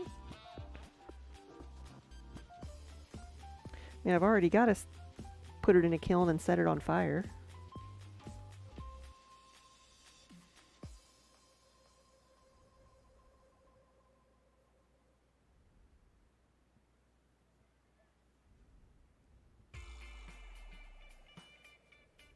There we go.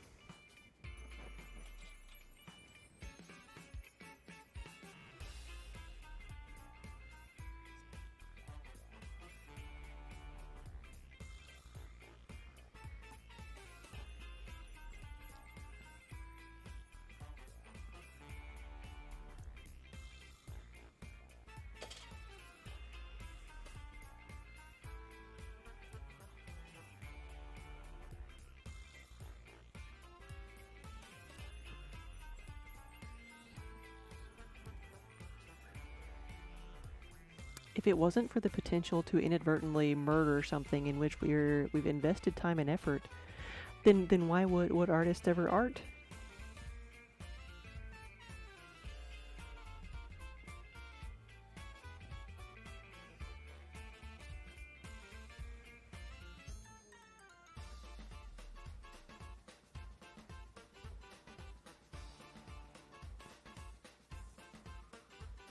No, I think that's more of the reason that like a lot of people don't start a project is the fear of like it ruining it or messing something up or like you don't know where to start.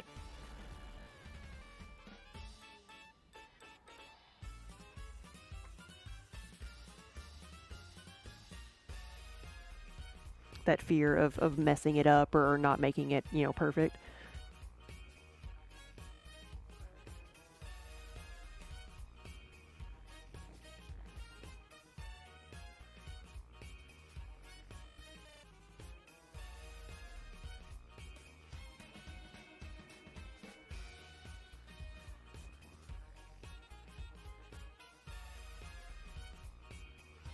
And there's the other side of that where you have you spent so much time on something and you like are so invested in it you don't want to either let it go or you don't want to show it to anybody for fear that somebody else won't like it. There's a lot of that.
Oh no! This morning at 5:53 a.m., your Mort knocked over the decoy water again. It was full. Mail ruined, floor wet, couch wet. Oh no.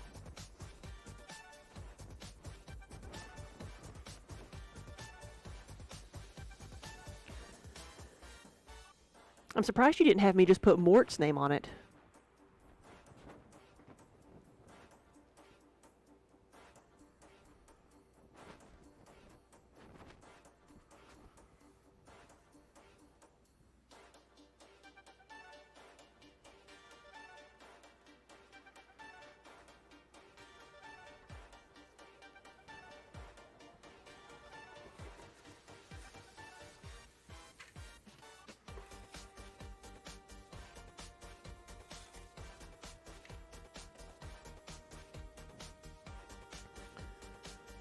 Try to get some of this stuff out of here.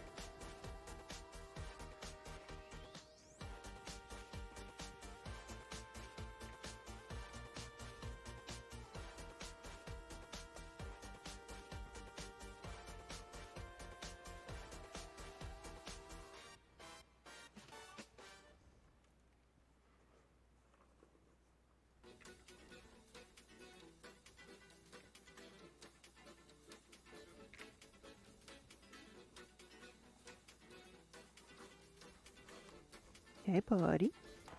Welcome back.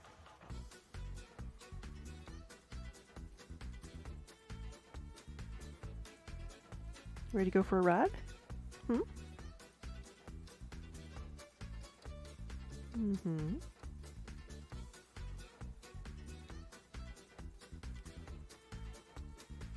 Oh, you're purring. You're not too upset.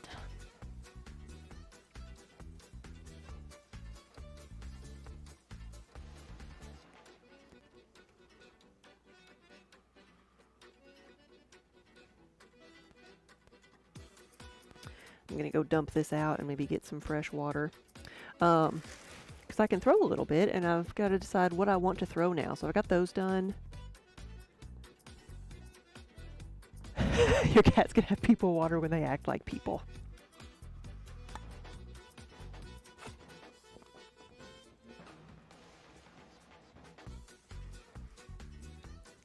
I can do, well, here,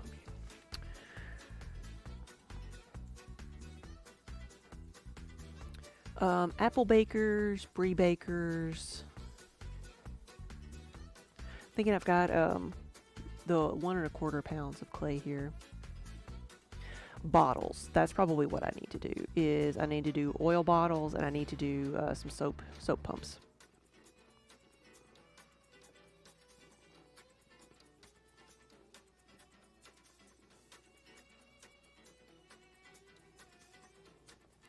That's what I need to do next. So I'm going to empty out my bucket of scraps here.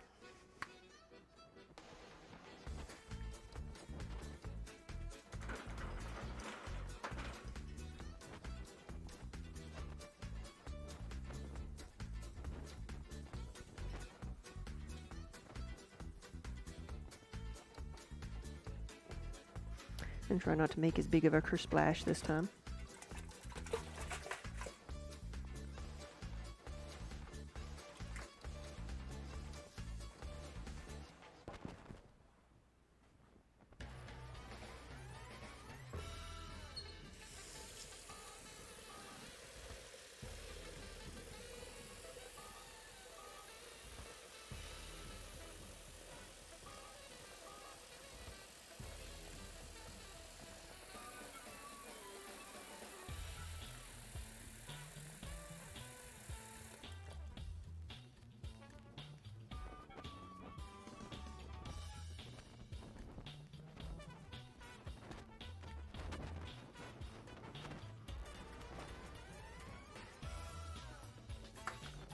Holding down the fort while I'm gone, Kiba.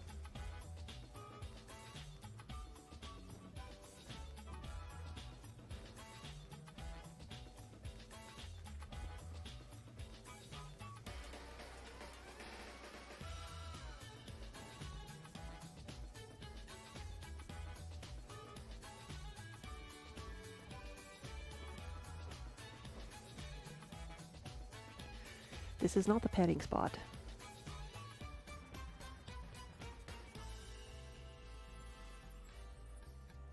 He's like, it sure seems like the petting spot.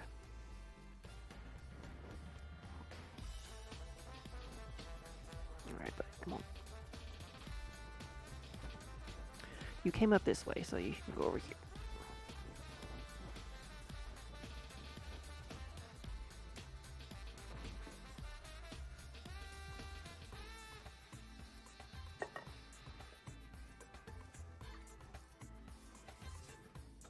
He's like, why you gotta ruin it?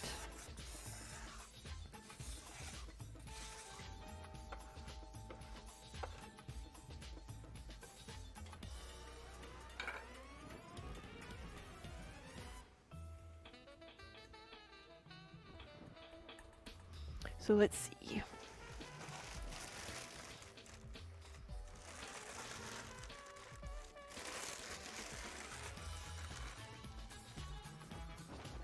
So the bottles that I make are oil bottles and soap pump bottles, and they're slightly different. Oil bottles need a little bit of a neck.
Well, hello, Minnie. What you doing? Hi. Just good to see you too.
So that's what I mean by a little bit of a neck. Just that little bit of an area to make a good seal. Because an oil bottle will have, I put a pour top in here, and it needs to be able to pour the oil out into the pour without spilling from the bottle. There we go. And then I can make them swirly, or I can make them with what I've been calling, I don't know what a grip. That's what I've been calling it, just ones with a grip on them. And so to do that, I put an indentation on either side so that when you're holding it, you have something to hold on to.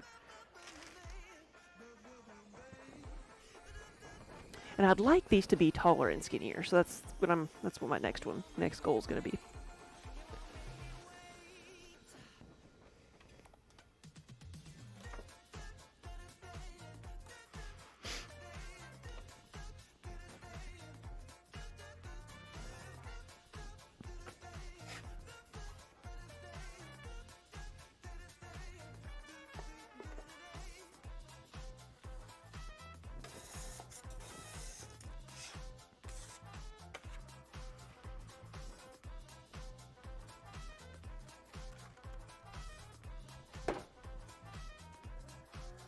Minnie's idea of treat time keeps getting like earlier and earlier.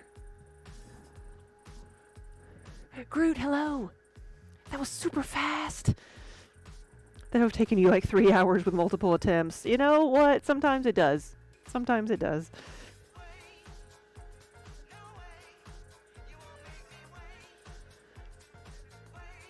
I really do like making bottle forms. And so that's one of the things that I really practiced a lot early on. But until the last couple of years, I never really had a product that needed that shape. Unless it was just like a little bud vase or something. Now I make potion bottles and these oil bottles.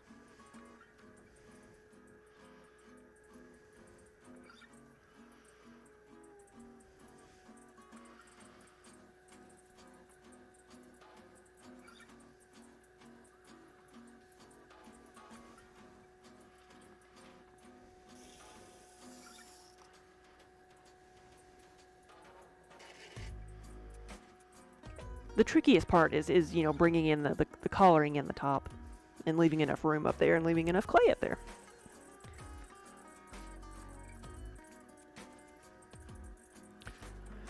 Let's get some of this water out of the bottom.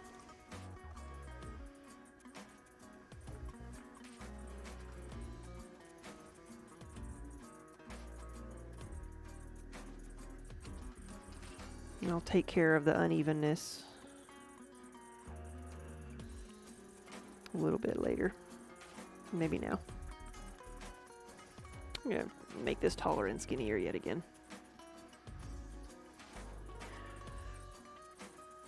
The first one always works, and then I struggle with the ones after that.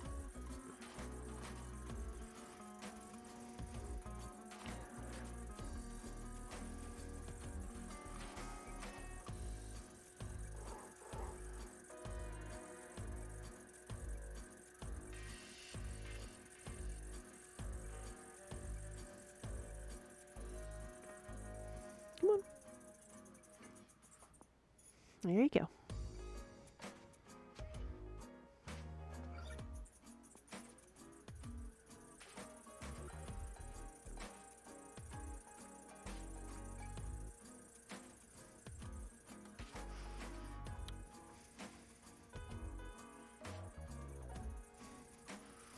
Minnie was licking it.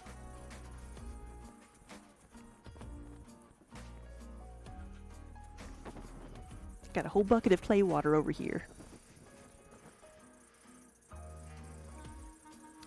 But you want just a wet glob of clay. There.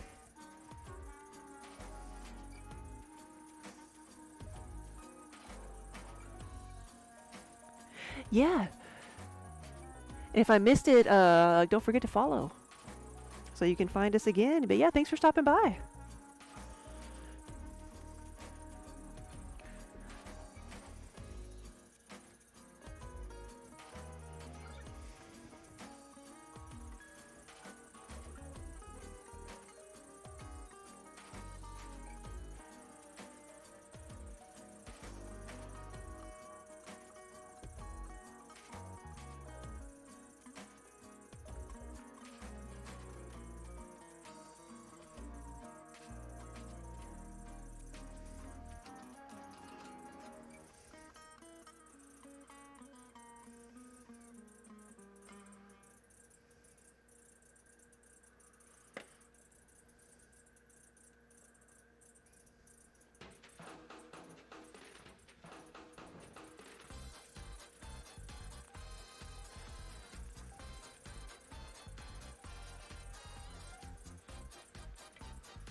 There we go.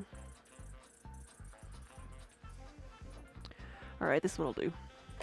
Well, I think I'm going to try to make it swirly. Because I do have an order for one that's swirly.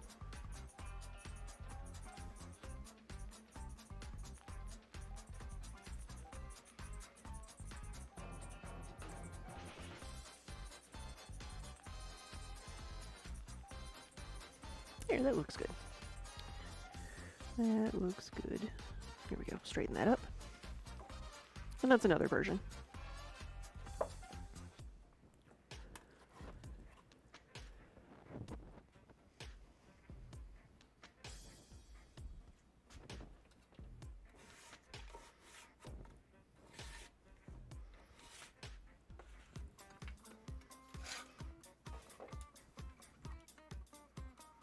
Diomedes, hey! Good afternoon. You put a command in your chat for the mug. Nice.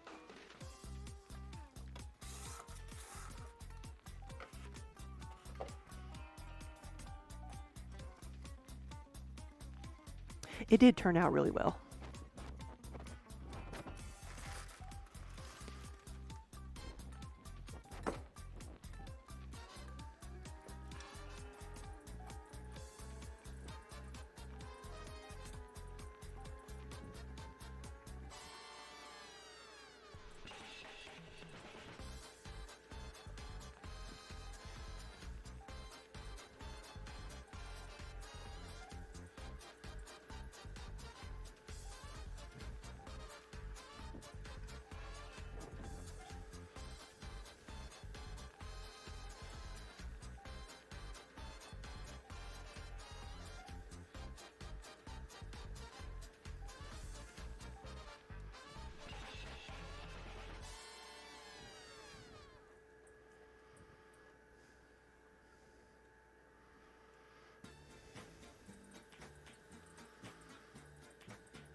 There we go. That's better.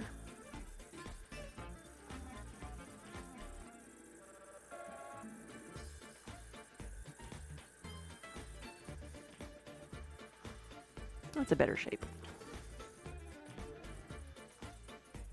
And then give it a bit of a grip there, level that back out.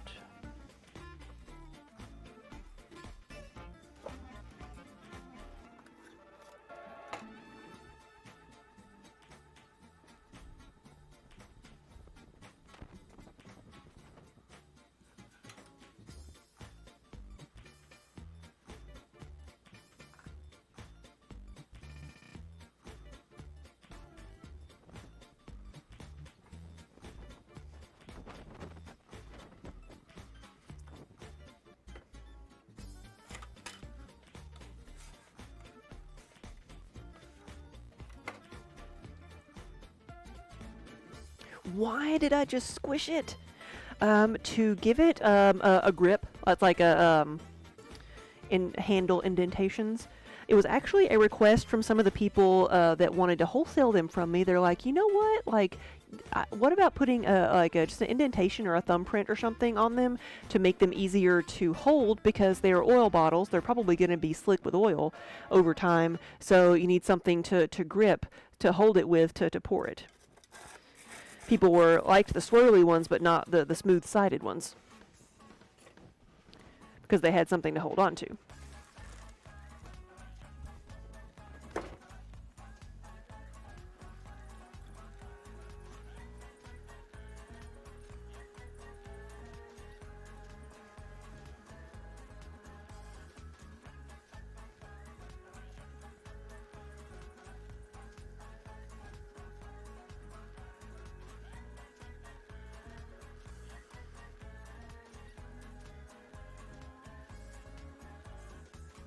Well, hello again.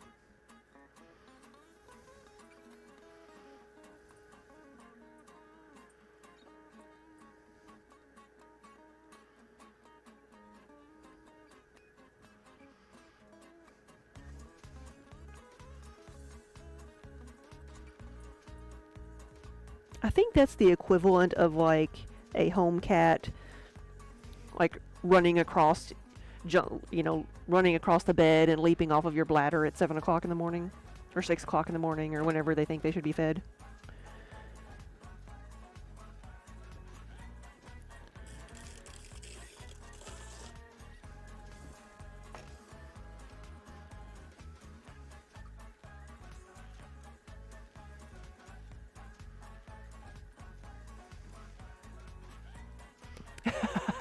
That's great. You're selling bumper stickers that say honk if you think I'm sexy, and tell those who buy them to sit at red lights until they feel better about themselves. It's a perfect business model.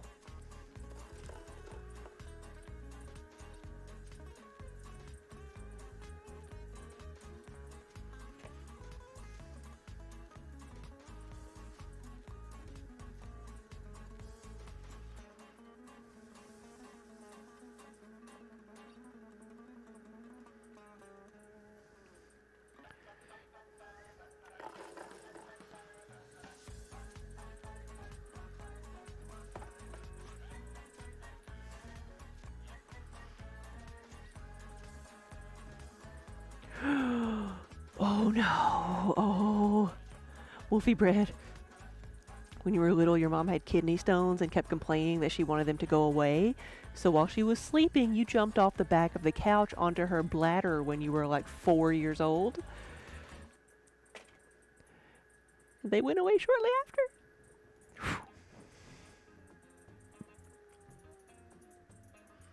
I have to tell that one to my sister-in-law. She's had horrible experiences with kidney stones.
always like hold my breath when I do this. It's probably not a good practice, but...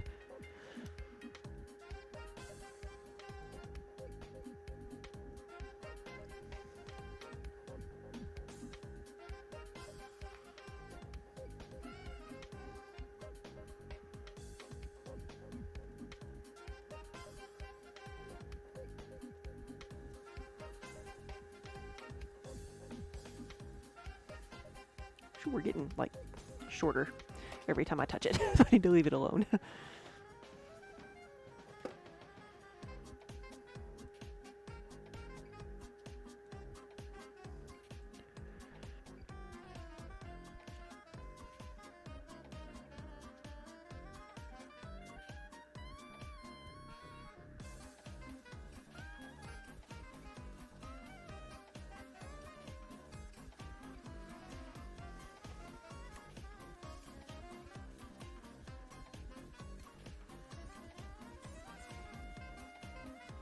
So good. I'm so good at it. Take my own breath away. I'm gonna probably destroy this one, but I don't like it being so wide and round.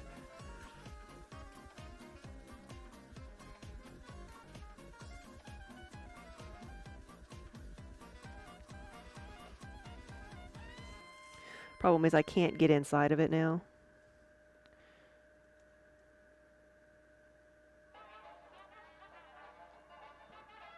To flesh it out, so I probably...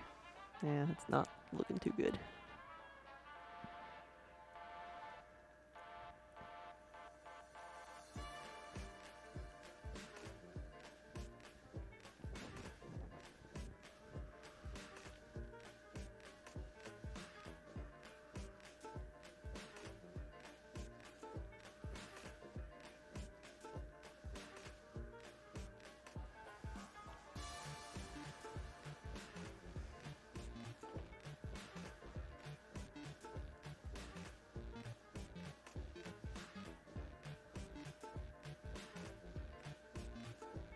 It's not a bad shape.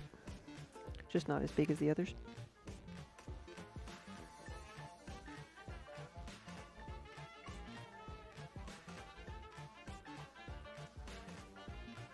Oh, have I ever said just like forget it and flatten the whole piece? Oh yes.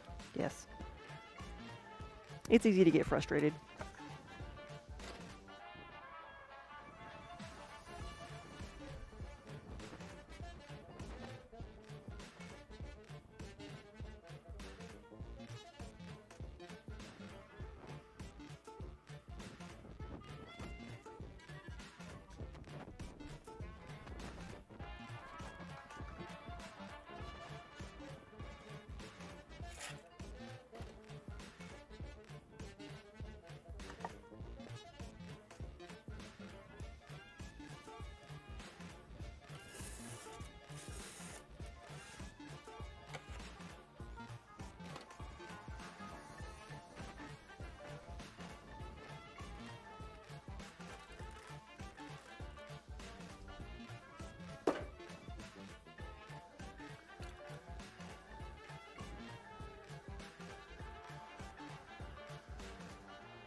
Here we go.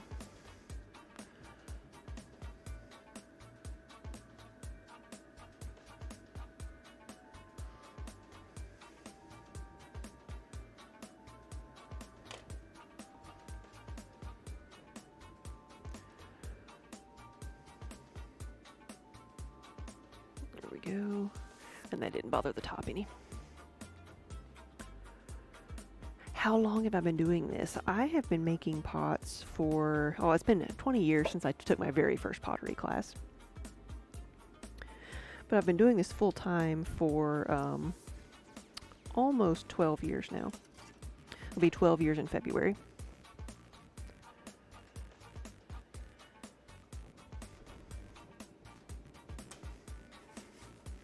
Well, you probably couldn't tell with how much I struggle with these guys.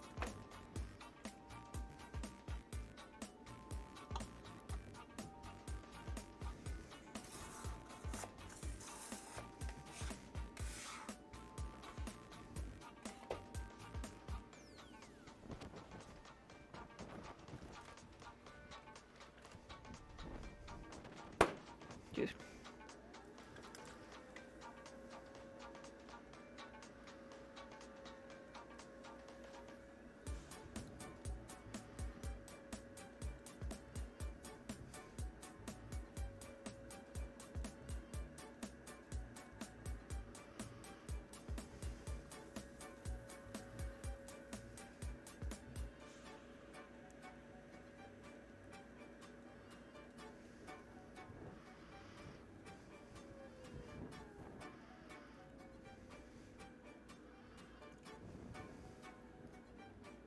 there is a lump in here. I don't know what it is. I don't know if it's a thing or just an air bubble. I don't know if that's a thing. So we may not use this piece. Yep, that's a big thing. It's a piece of sponge. Whereas if this was a regular mug, I would probably try to patch that, and I may. I just don't think it's gonna work that well.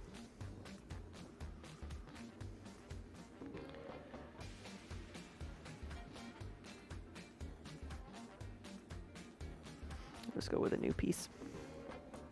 See? Somebody just asked, do I ever just like give up on it? Especially when I know it's all gonna end in tears anyway.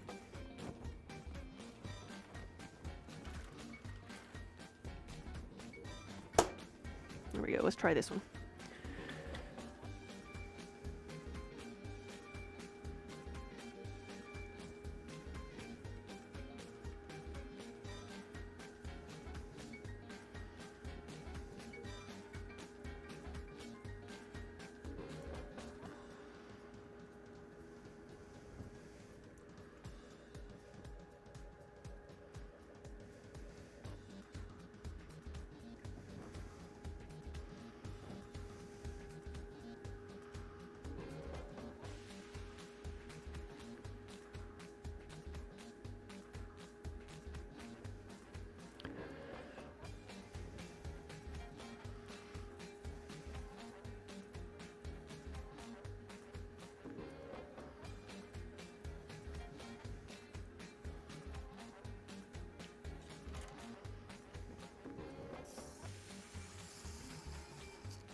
I've always thought that was just a nice shape for a flower pot.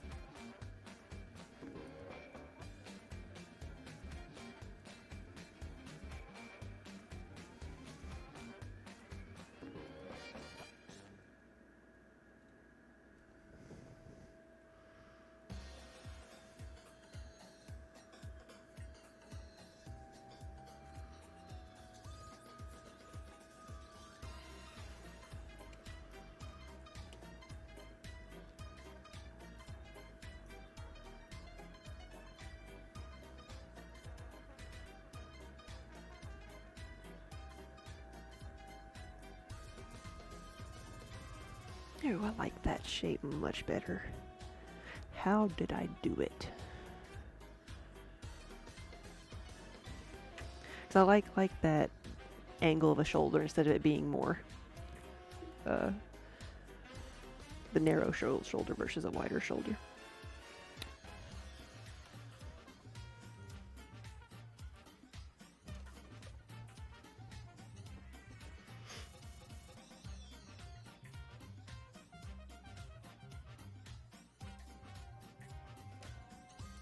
Did I cut it off? Did I? Yes, I did.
Whale. It's an inverted picture.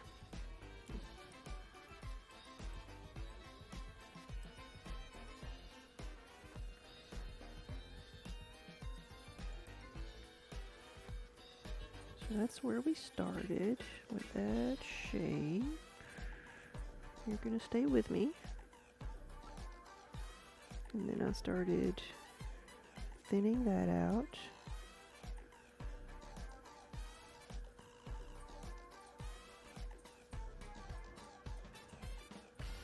Of course, with this one, I didn't leave enough clay right there.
Here we go. That one's all right too.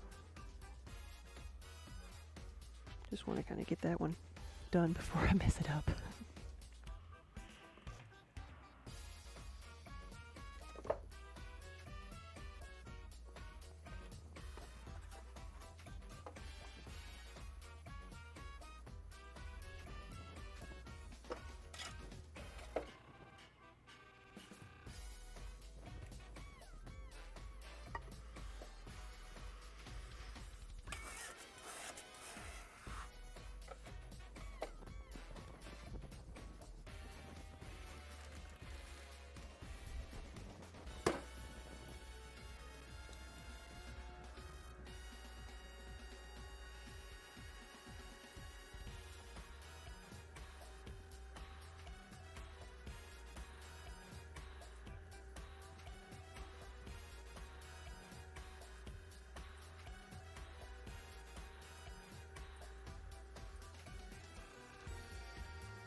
There we go. We might be getting the hang of this now. Let's trim this off the top.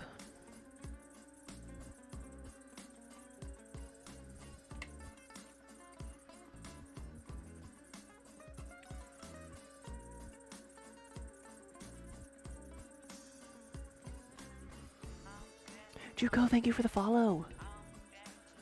I like that shape a lot. Let me see if I can keep making that one.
Get the water out of here.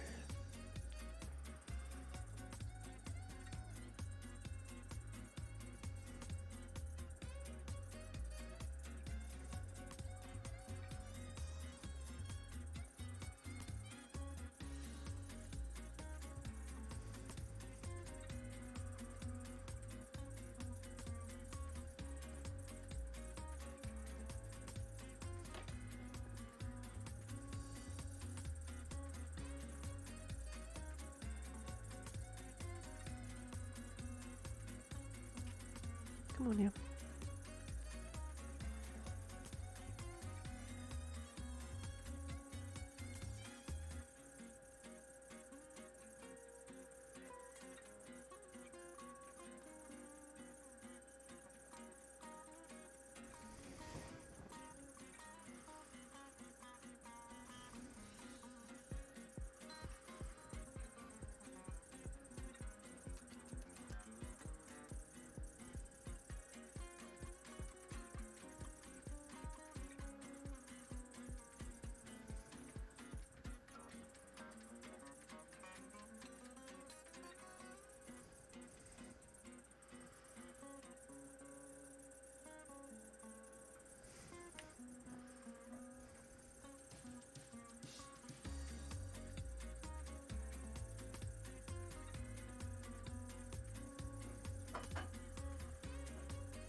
Come on, don't mess it up now.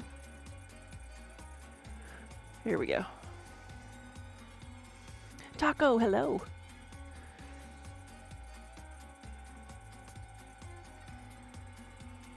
Trying to decide if I want that to be a little bit wider.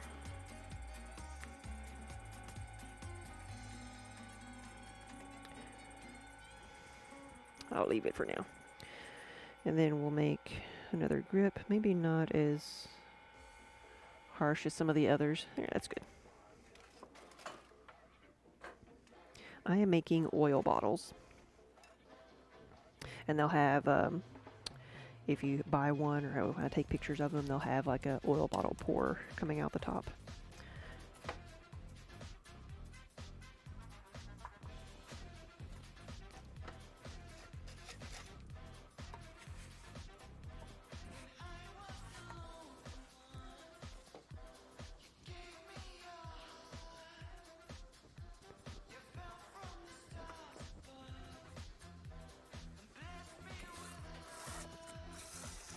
We're all right. We still got Kiba supervising us over here, keeping us in line.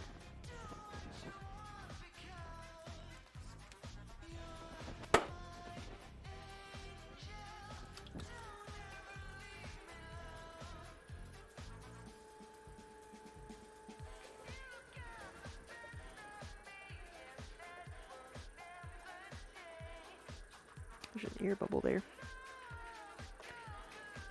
There we go.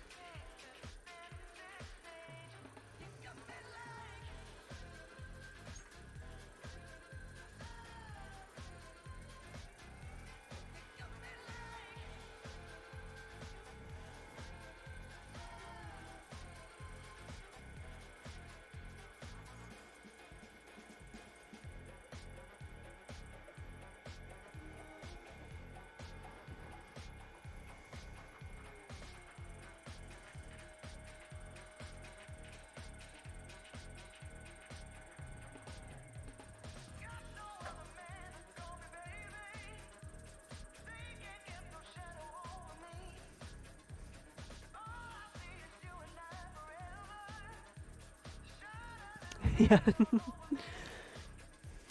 I air out those bubbles real good. Yeah, just pop them.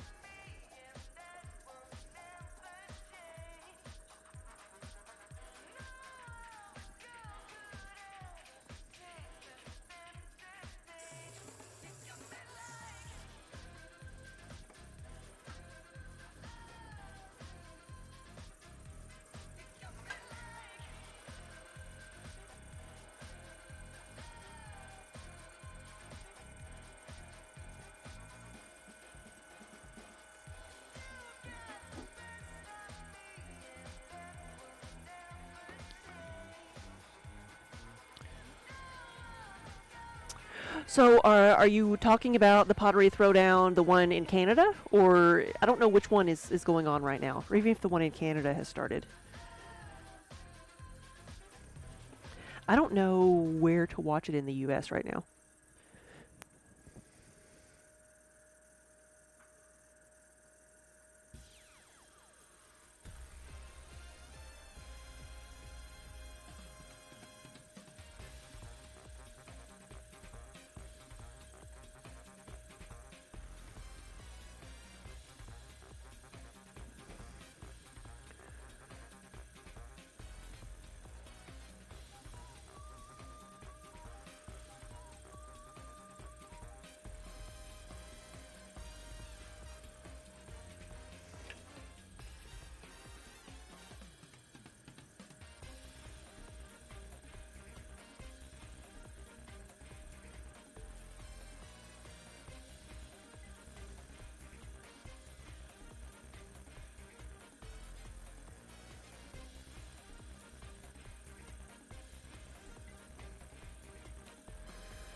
Well, what season are they on now? I don't even know.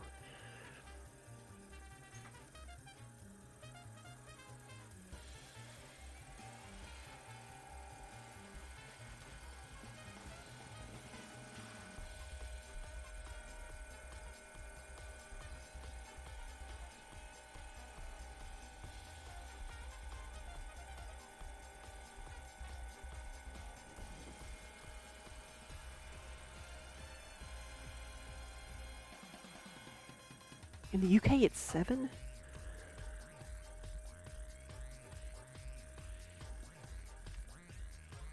Aw, none of them can hold a kiln instead of a candle.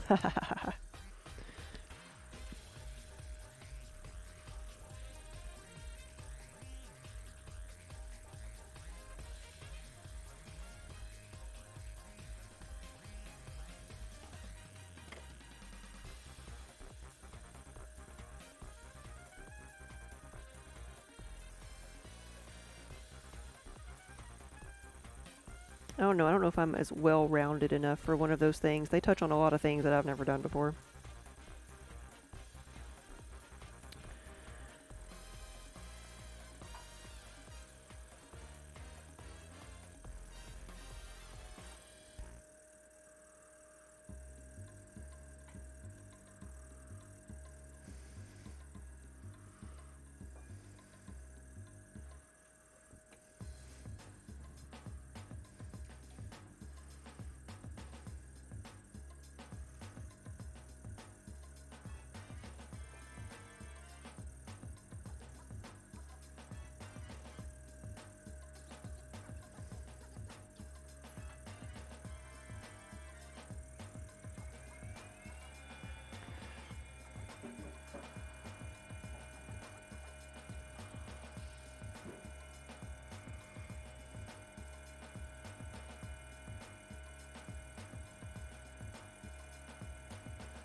Let's level that off a little bit.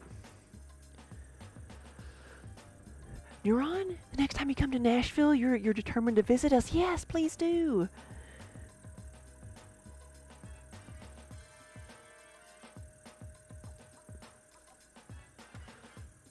Here we go. I'm going to stop this one while it's still standing up.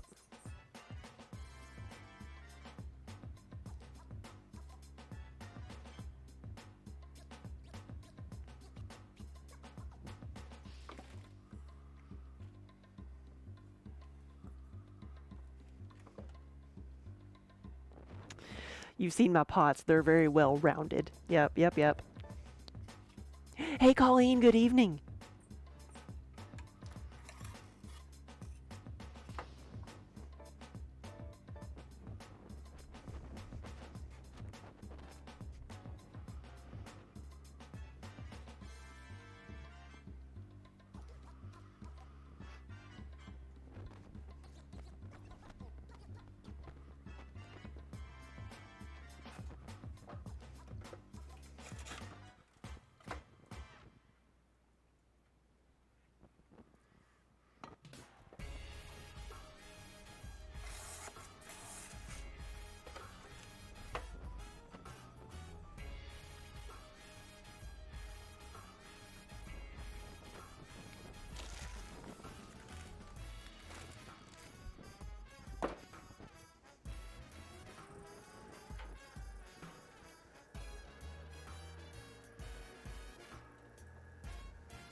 I'd like to make 10 of these oil bottles that are the taller, thinner ones. Oops. Haven't decided if I'm going to make some more that are swirly. Or if I have time. I won't have time to do them today.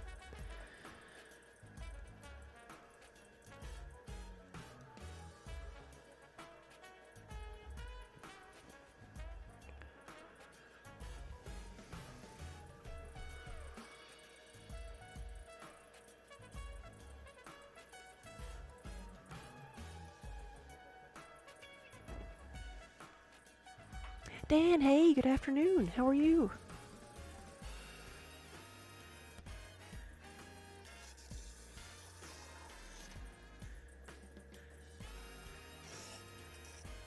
There we go.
So I am making an oil bottle, which is why I'm giving it a narrow neck up here. That's where the pour is going to be.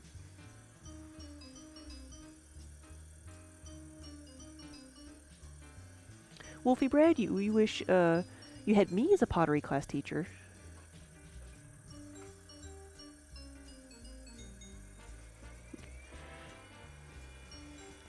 Oh no, it's sad how full courses taught you little to nothing, and then I, as the artist goddesses, just show you the process.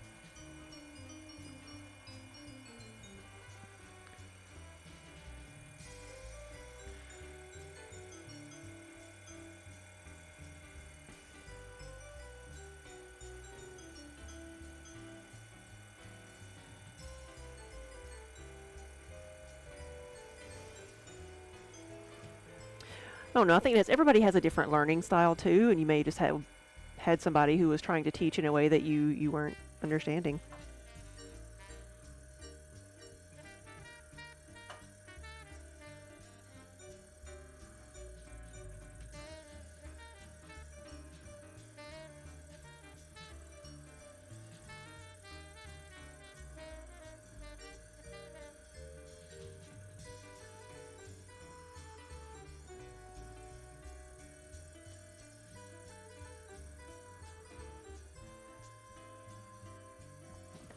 I don't think I'm going to try to level that one off. I think I'm just going to leave it.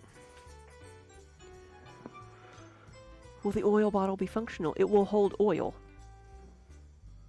And we'll put a little, like a chrome pour out of the top you can pour it out of. You can also use it as a flower base if you so choose.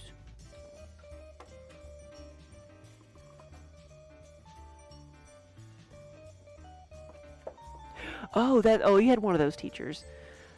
Took an art class and the teacher said you'd never be able to draw, like, because you couldn't do exactly what they did. See, that's like, there's no point in that.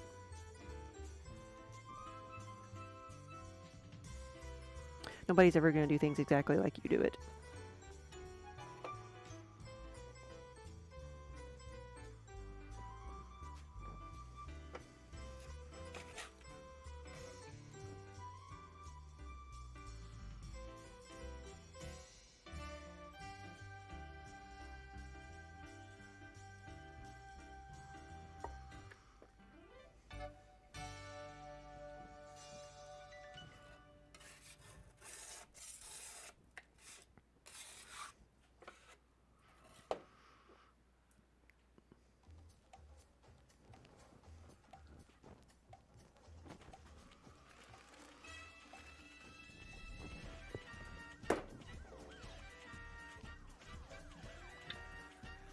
Yeah, I've seen people who are like, well, just do this, and without any instruction. And I think I am probably guilty of that to a certain extent because I learn by doing. So I try to teach by saying, okay, this is how you do this step, and then you do this step, and then you do this step by showing.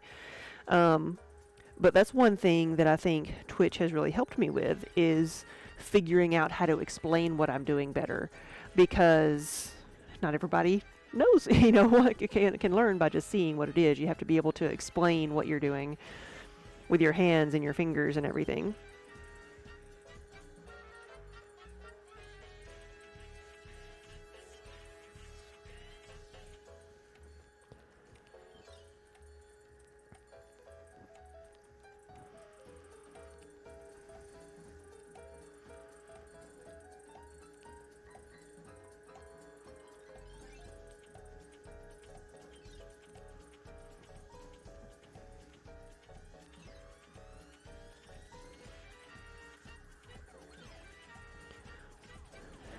Am I an immortal? No, I don't know. There is a painting that I've seen that like does look a lot like me, and somebody gave me a like little like notepad or whatever that things that have like old paintings on the front of them as decoration, and they're like, here, I saw this looked like you, and I've seen it going around in memes. I'll have to find it and send it to you and see if it's the same one you're talking about.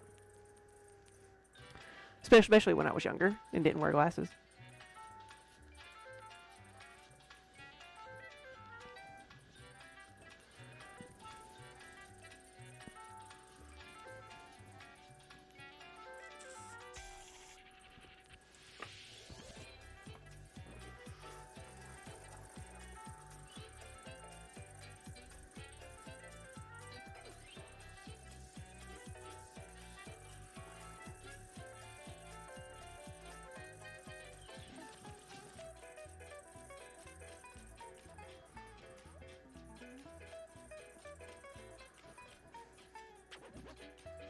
I spin with such talent that I spun a hole in the space-time continuum and went to the past. Yep.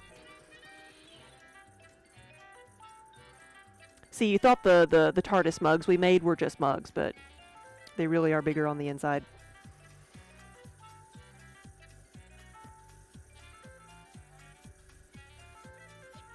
But only for me.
I might make one more of these and make it a swirly one.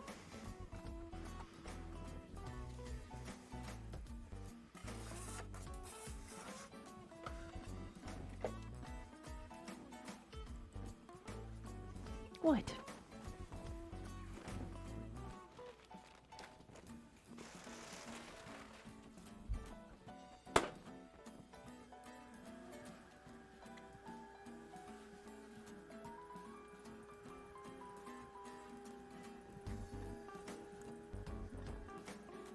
Is it hard to wake up from a nap, buddy?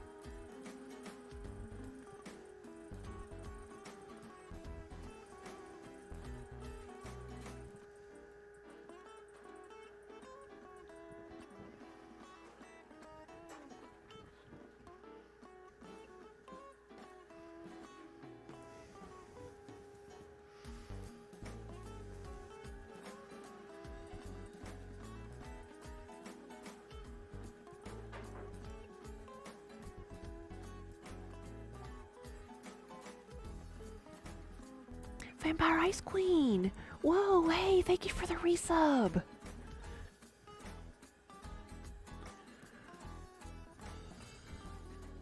And Colleen, I'm so sorry, I missed your resub. I saw you say hi, but I missed your resub, so thank you guys so much for the resubs. And look, Kiba's even coming over to say thank you. Look at him.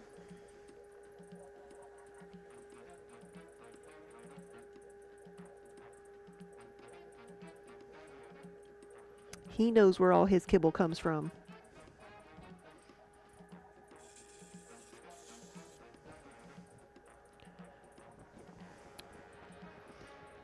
Come on. There you go.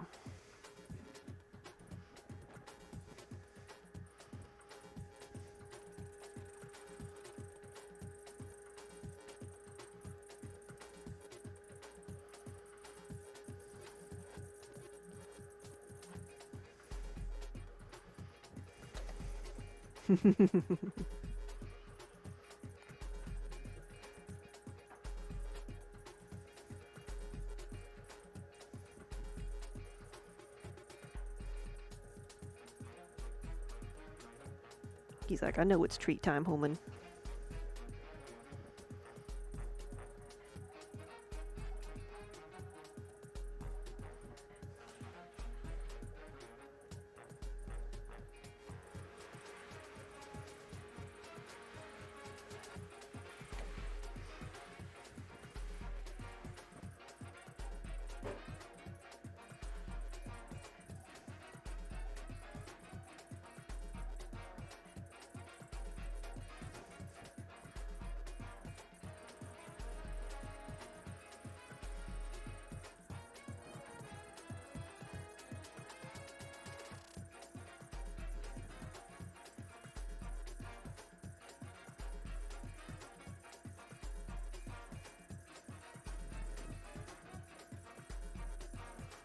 Here we go.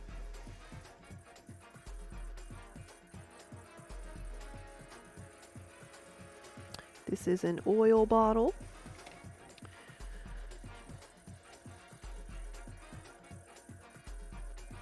And I'm going to make this one swirly. So let's go slow it down. I need to make some of these, but I don't have enough time today. Or it's like I should just say I need to make more of these. These are so tricky because I'm not getting on the inside. So I gotta be careful with how much pressure I put on them. Let me fix this rim. See, that looks so nice.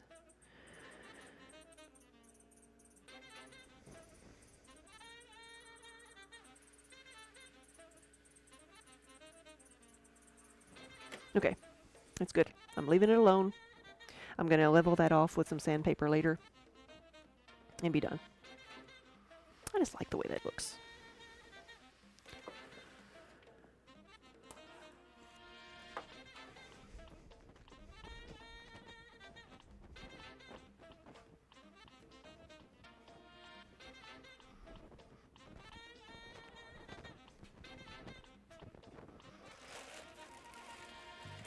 The cats know what time it is better than I do. They know it's treat time. It's time to head out.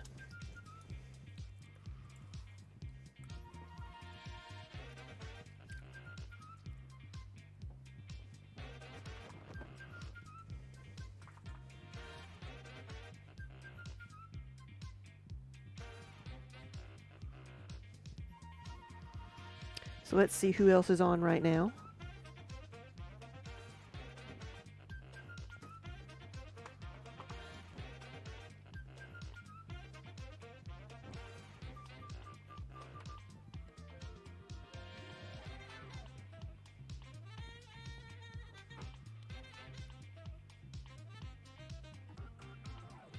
Just makes really short work of them.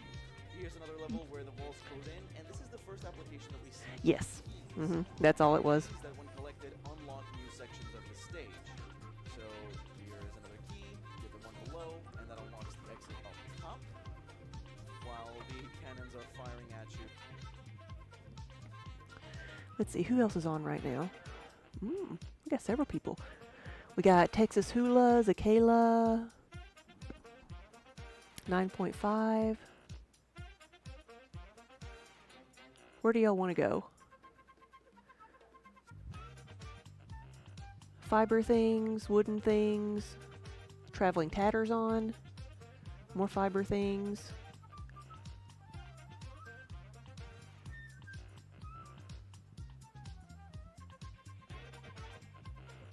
Let's go see Hula.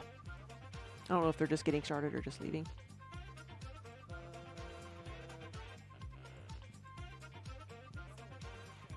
You know what? That's the fastest way for me to do. You know what, Ken? I'd be lost without you. How about we go to Discord and then actually look up the clips? Nope. It's been a long day. Y'all bear with me. Hold on, let me pull this up. Go right here. Y'all gotta see this. But guys, thank you so much for watching. Thanks for hanging out with me for a little bit. We actually did some different things today. We did a lot of trimming, which so it was the one time of maybe twice this year you're going to see me trimming. So we'll save that one. But we did get a few of the bottles done. So thanks for hanging out with me for a little bit, and I will see y'all later. Have a good evening. So they're gonna play. Gotcha. He's gonna jump off.